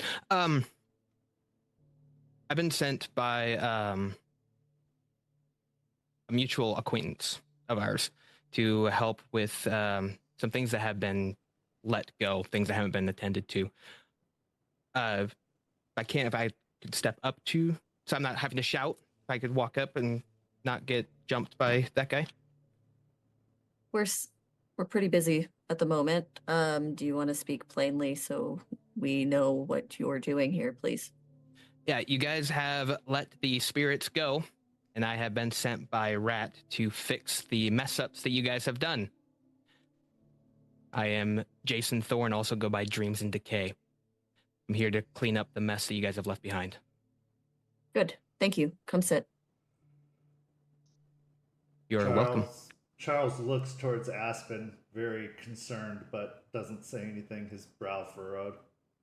I'm gonna look over to Charles and just kind of like nod my head towards him to kind of like keep close to him.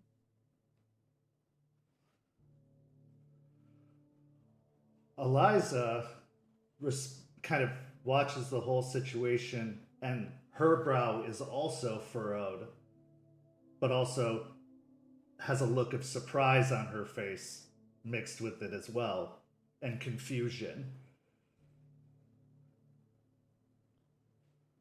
We can see, like, Star gifted us, we can see spirits in the Caern, right? Yes. I'm gonna look around for Rat.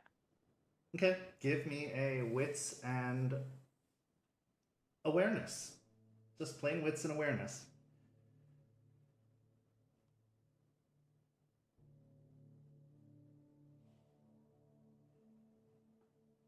Just to make sure I'm still at 1 rage, right? Mm-hmm. Okay. Actually, I would say you popped to 2 rage as soon as you saw a stranger enter the Cairn, pretty much immediately. Okay. So there we go. Oh, wow. I'm going to spend a willpower.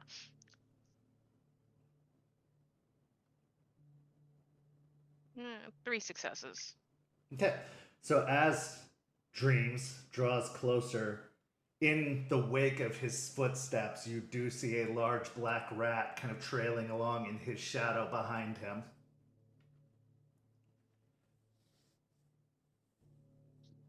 I'll give him a smile and a wink.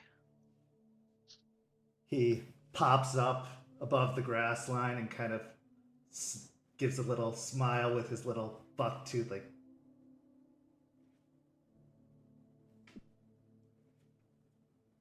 Hold on. Point of order. I showed up and I was interrogated for like half an hour. And Joe Schmo over here shows up and he just gets at the seat of the table right away. It's Jason. I understand the confusion.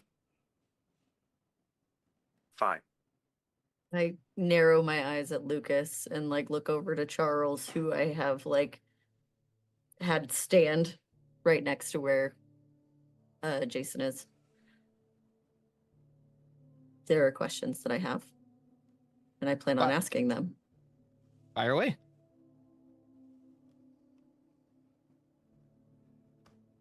Who sent you? Rat. Just Rat.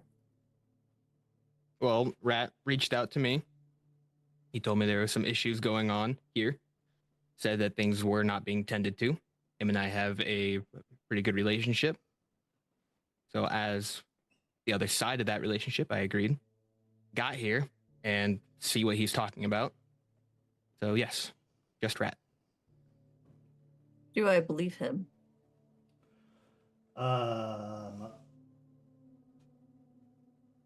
Considering the large, massive black rat that comes into view, walking kind of as he sits down, comes into view next to him, yeah. Okay. Where did you come from? Came from up north. Where exactly? Oh, we want like details. Okay. Came from You're Columbus. in our territory, so yes, I would like details. Fair enough. I'm from Columbus, Ohio. Where are you from? Idaho. So pretty far from here. Not a lot of this happening here. Most of us came from somewhere else. So, yes. Okay. How long have you been here? Pushing about 2-3 weeks now.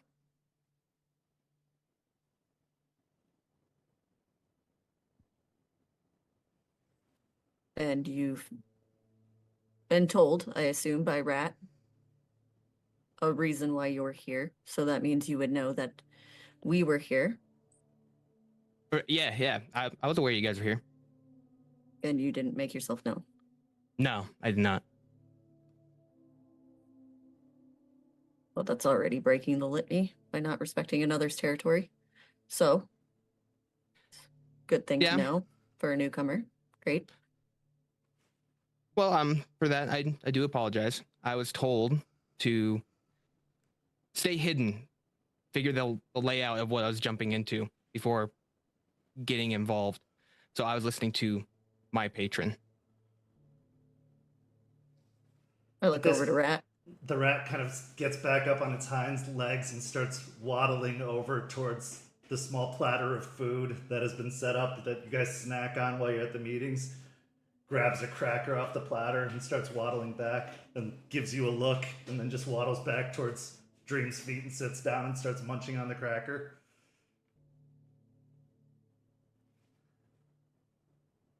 Wanted him to fit in.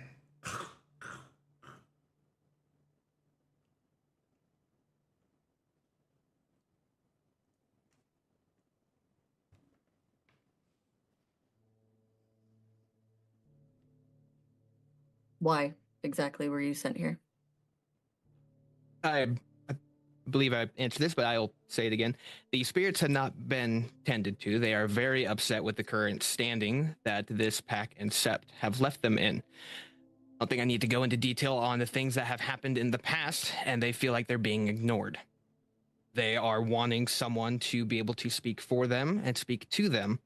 Nothing against you guys as a whole, but that side has been lacking. That's why I'm here. Well, how much do you know about that information? Because if you're going to be educated, I'd hope that you'd be educated properly. So how much do you know? I know about the Caern. I heard about that. The understanding about the hurricane. I know that there are different things that have been done. You look over towards Jester. That are someone is trying to make good terms with the spirits currently, but others have not made any real effort other than talking to their patrons recently, which is a good spear point, but not enough to actually thrust in and take care of the problem. But you guys are stepping in the right direction. That gives finger guns over towards Jester, like, pew. Thank you for the encouragement of a stranger. I appreciate that. She'll turn to Lucas and Jester. Feel free to come in with questions that you have.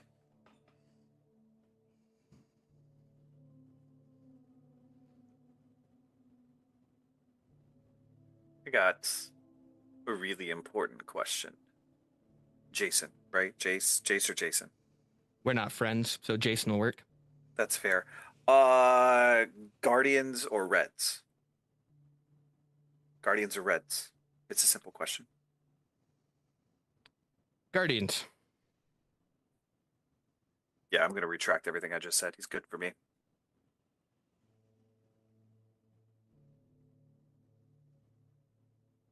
Wonderful. What suggestions do you have? As far as the spirit side of thing, what you're doing, the little tiny gifts here and there, that is a good start. But one person doing it isn't going to be enough. It looks like it's one person wanting to put in the effort while the others are just trying to piggyback off of it. Everyone needs to put something forward. I'm not trying to be mean or disrespectful about it. It's just how they're going to view it. I know that everyone's trying to do their part, but the spirits are really fickle about these things. If one person is doing all the work, they will only benefit that person. Okay. But again, suggestions. Cleaning up some areas. I've looked over, did a little bit of recon around, especially around the mangroves. It's really dirty. It's really messy. Or just trying to help out little things in the city. The litter is outrageous. There are things that's just things in the city. The wild spirits, they're the ones that are the most angry about what's going on. A lot of encroachment's been happening. Big step down the road, set up more protected areas, but that's harder to do. I don't know what kind of resources you all have as far as getting protection on certain places, but that's somewhere that I would start, is trying to establish areas where spirits can thrive, where they can get back to a natural order.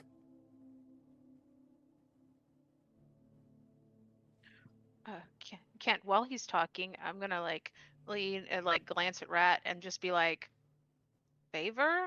Point to him? Okay. And I'll mouth it, I won't actually say. I will also look over to Eliza and kind of get a vibe check from her. Eliza is soaking in the situation, contemplating. She seems to be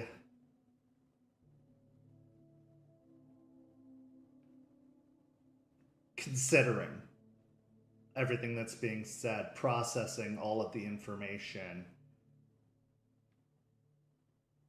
Unsure currently.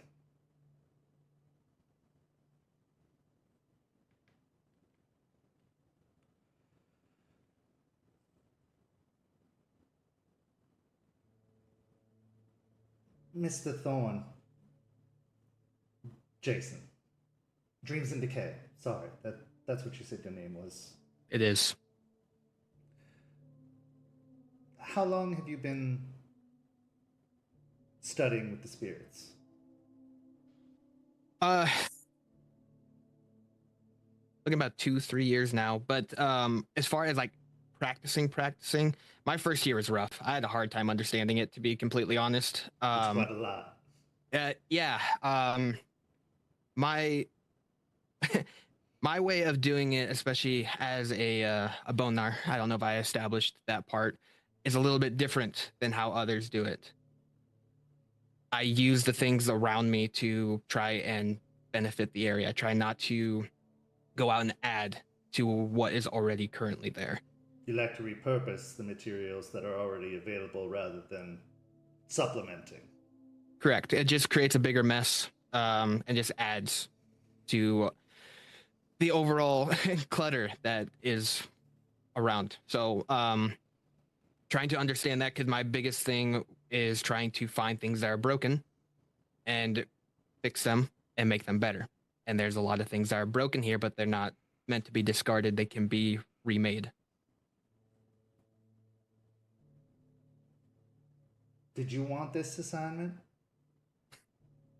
Initially, no. I was reluctant to actually come down here. When I was first... Oh, sorry. No, please. When I was first told or shown this place, it was a bit scary, to be honest. I was shown trees and rocks being choked out. I saw these giant skyscrapers screeching, but they weren't made from metal or anything. They were hands wrapped around each other, reaching. And then just Weaver and Worm and wild spirits constantly in this turmoil, this fight. But the Weaver is trying, but the Worm here it's strong. It's off balanced. So I didn't want I've dealt with a few things where I'm from, but I haven't seen anything like this. And so I didn't want to come down here. But I was put through a test in a way. And that kind of gave me a little more confidence in coming down here. Thank you for your candor and for the honesty. I do appreciate that. I assume that you have at least been given some information, whether from your patron or others, about the state of things here in advance of the associations this Sept has, perhaps even about myself. I know that you don't speak for the nation, but overall, not too much that actually been disclosed on you. Sorry, I didn't catch your name again. Eliza. Eliza. No, not too much that you've been given on you.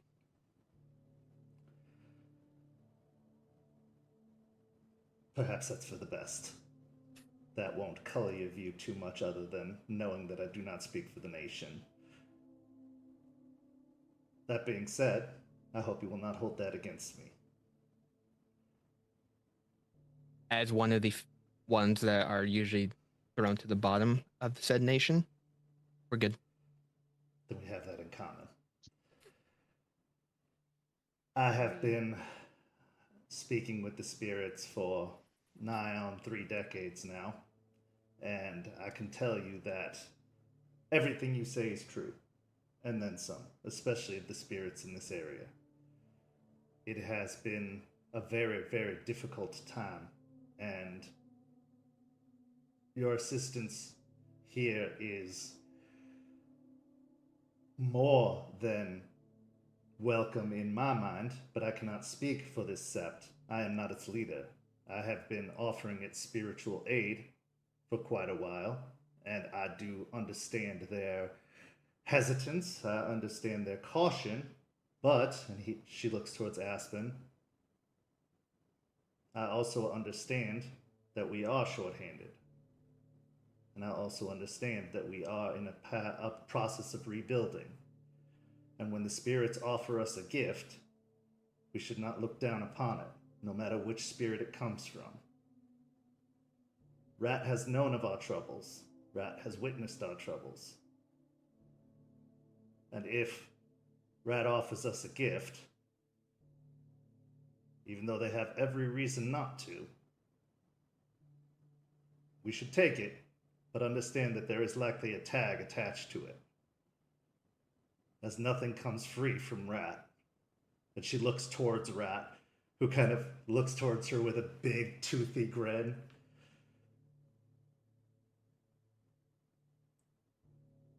Dreams. May I call you Yes. Dreams? Absolutely.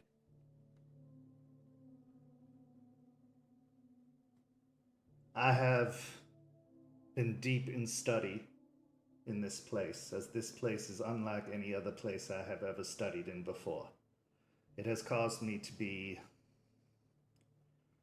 more absent than I've ever been as a spirit speaker.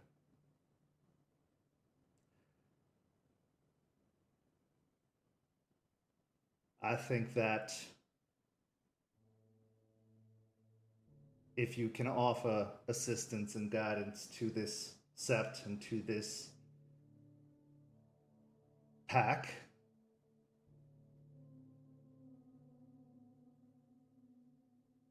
they will welcome you.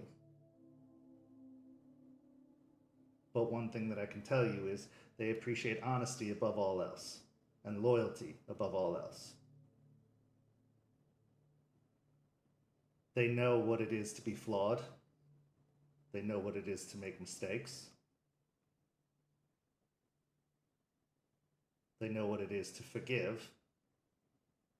But they also don't forget.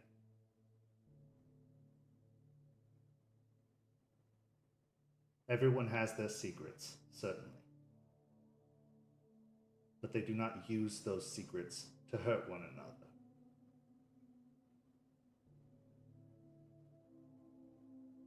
I know what your patron does and deals in.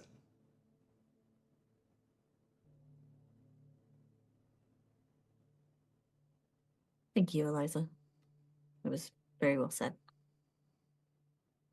As for what she had to say about us accepting you, I would not be a good leader if I didn't interrogate you, especially you coming in unannounced into our territory and without warning. Don't Cause have for a concern. doorbell. Cause for concern is still the utmost. Look No. over to Rat. We don't want bad things happening here. In like a softer way, like a very like.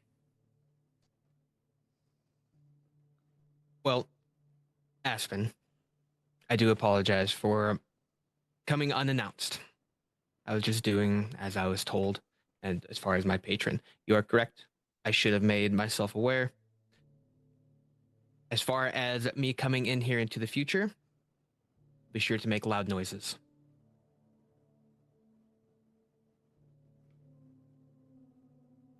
Good.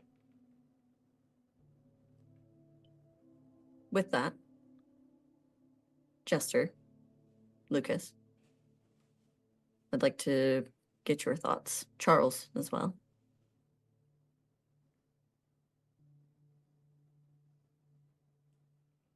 Look to Rat.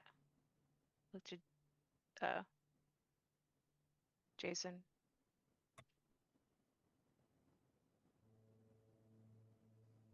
We need a Theurge.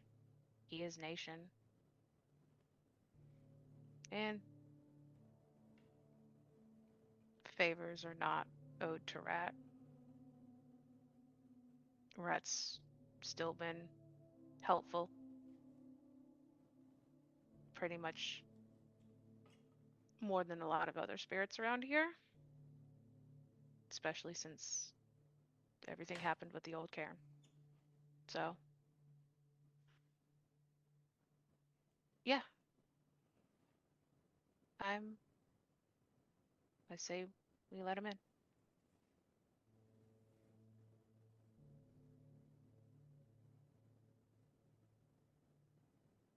Well, yes, we do need a Thurge.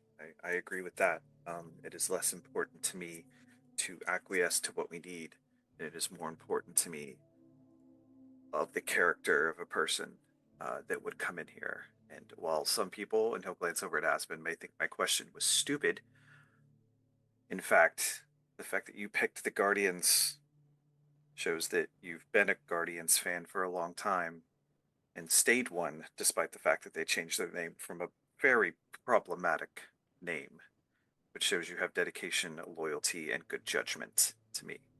So, you keep that in mind while you're here, and we'll be good.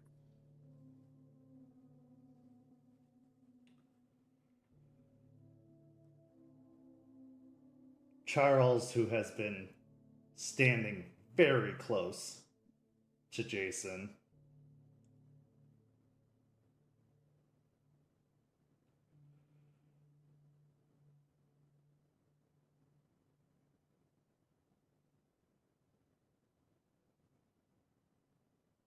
as Jester said, he is nation.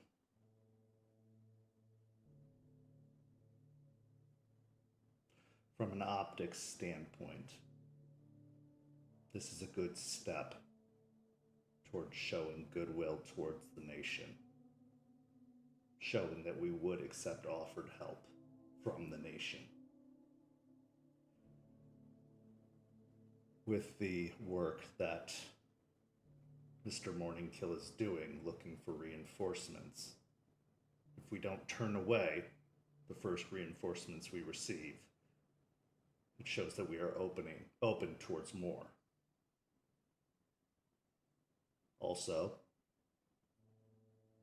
he did not come in under subterfuge more than would be expected from his tribe. And he could have said nothing. He admitted openly to being here for a few weeks. He could have said he just arrived and lied. He did not. That says something about a person's merit. I'd be interested to learn what he found out in the time he was here. But the fact that he admitted to being here speaks to something.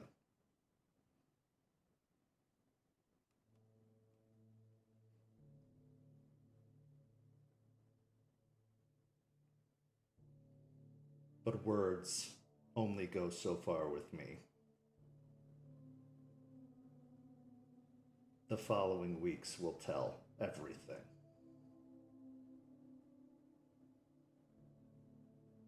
I I'm agree. willing to wait those weeks and see what happens.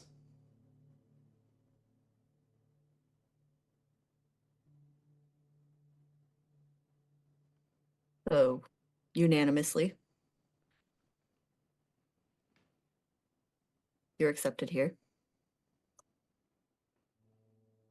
Thank you. Lying to you all would have served me no purpose. At least about this. Brett Well, munches on the yeah. cracker. Also, we appreciate you coming out here to help us. We do obviously need a fair bit of help when it comes to spirits and such. How much time have you guys spent in the Umbra? Like lately? Well, technically, we were there with our patrons. Any work in the Umbra? Let me clarify. Have you guys done anything additional on the Umbral side of things? Charles and I have been patrolling the Umbra. Okay. So you guys have made a presence known on the other side. Some, but not as much as we'd like. Okay. Aspen, if I may give another suggestion. You may. Routinely making a presence there lets the spirits know on that side that you care about them as well. And not just here. Because they do correlate, they talk to each other. Make good on both sides.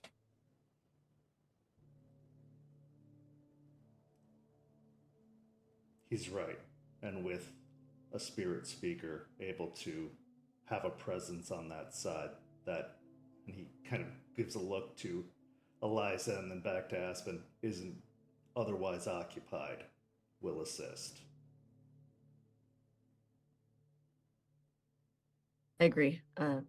Eliza is quite busy with her discoveries, so it would be very nice to have you here, especially since one of the biggest arguments to the nation was that we don't have a theurge to properly advise us in certain situations when it comes to spirits. We have Eliza, but we do not have someone always out with us in the trenches, I guess is the right word. I'm not a trench guy. I like staying in the back. I'll look and watch. Like, I'm great at that. Please don't put me in the trench. Glassjaw, it doesn't bode well. Please don't. There's 5 of us. You're going to be in the trenches, so just be aware of that. Can I be in the back of the trench? Like, the little bunker with the big door and locked? Can you use a gun? No. You should probably learn how to use a gun. Also, so you've been here for a few weeks. Do you know about the whole leech situation? I try to avoid. I know that they had a big hit to them. Wouldn't really disclose on too much on what that part was, but I know that they're backpedaling currently. But as far as my concern was, I was looking more towards the wilds itself. The Weaver is crying as well, but the wilds are the one that are crying the loudest right now. So I haven't spent too much time. I love the city. I'm a big city guy. But the wilds are the one they're calling. But if you want information on something, I'm not a bad guy to call on it. See, okay, so they did experience a hit. That was us, by the way. We took out the biggest threat.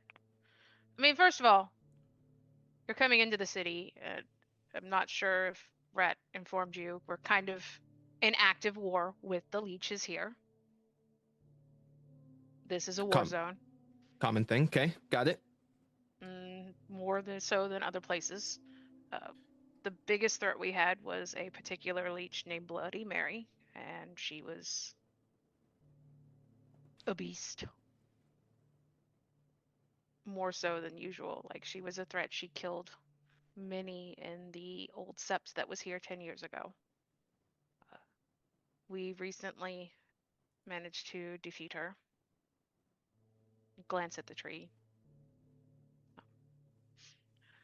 Anyways, however, it's kind of scattered them and sent several leeches to ground. We've come across a particular group that seems to be gathering in numbers, which means they're up to something.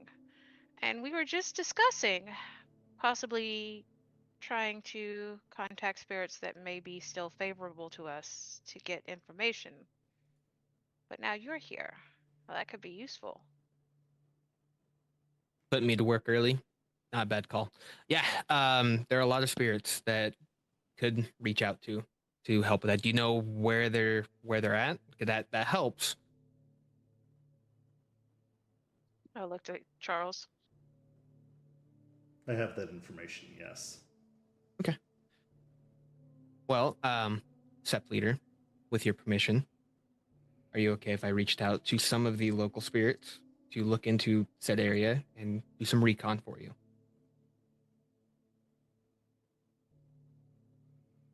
I think that could be acceptable. I'd like you to have someone else with you. Any of you particularly quiet? Looks over to Lucas. Yeah. Spirits aren't really my thing, man, but I'll tag along for that. Sounds like a gas. We'll make it your thing. We'll work on it. We'll get you there, buddy.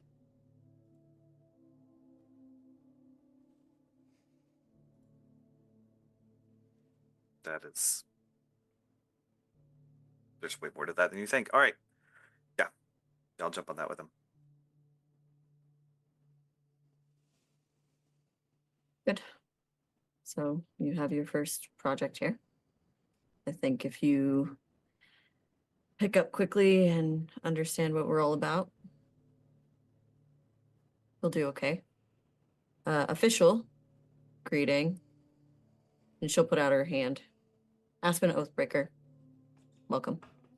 Oathbreaker. He'll reach out his hand. Official.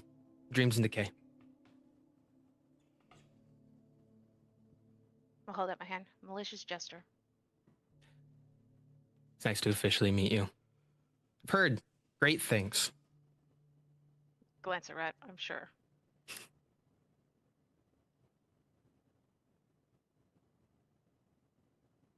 Lucas will give a nod and say, "You're gonna hear people gripe about me, but you've already heard it." So yeah, Lucas, just plain Lucas. All right. Plain Lucas. Heard a couple things. There's more. I'm sure.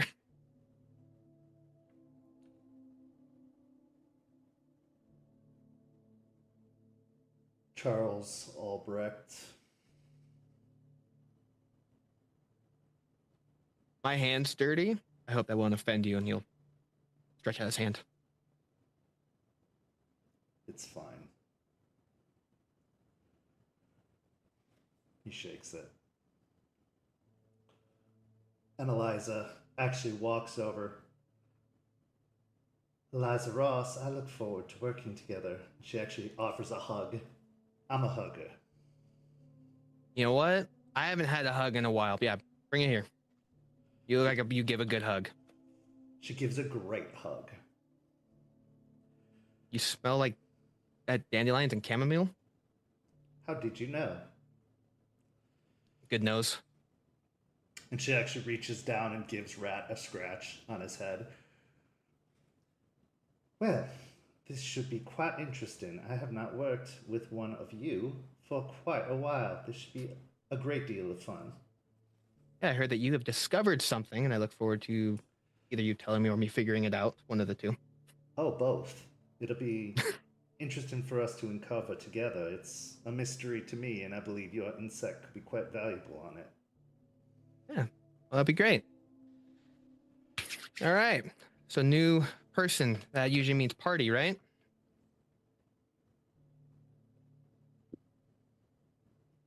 We could go party. All right. Aspen, would you like to come along on party? Come on, big boss. Let's go. Drank beer with me when I showed up. It would be breaking tradition. We wouldn't want to do that.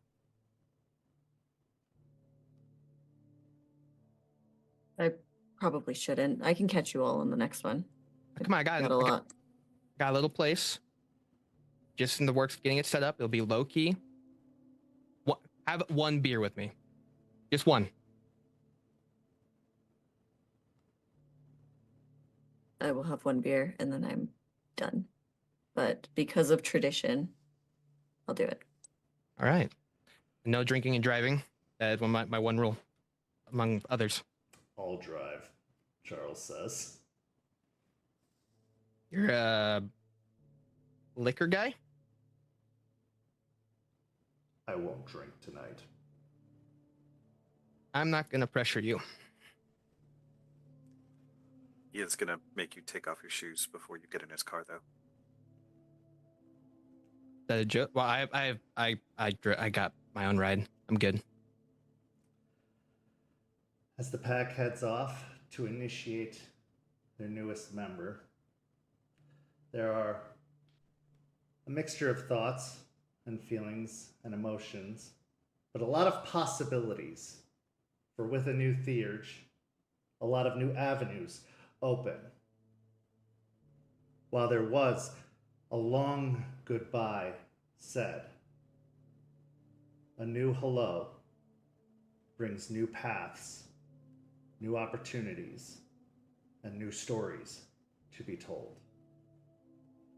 This is where our story for tonight comes to a close, but not without one last scene.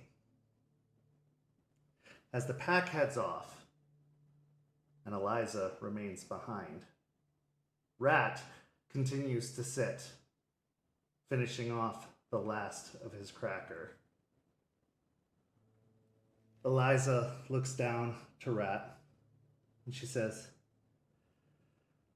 I like him. Where'd you dig this one up?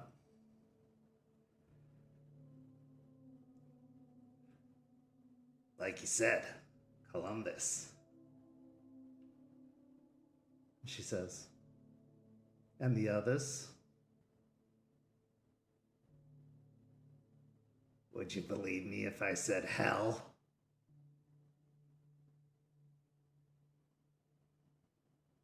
And that's where our story comes to an end.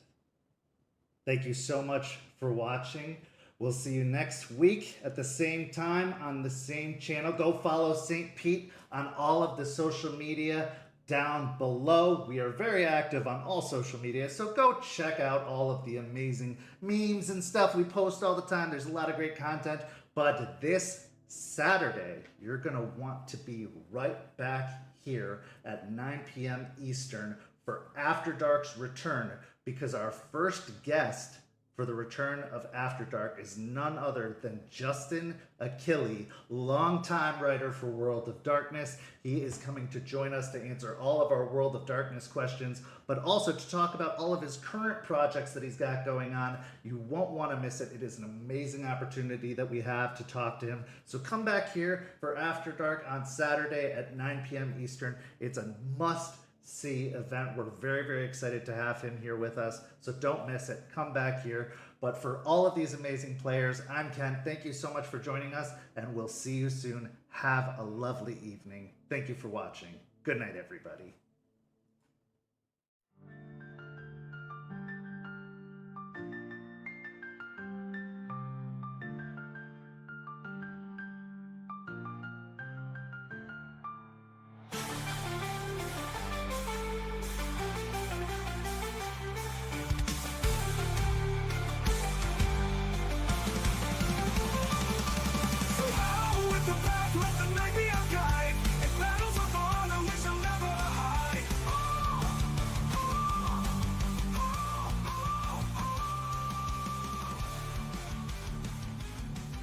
This has been a St. Petersburg by Night production.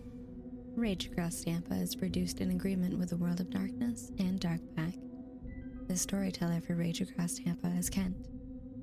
Tonight's characters were voiced by Preston, Champ, Noree, and Walks. Visit our website at stpetbynight.com for more information about all of our productions and how you can become part of our community. Thank you for listening. Until next time, fangs, stakes, and claws out.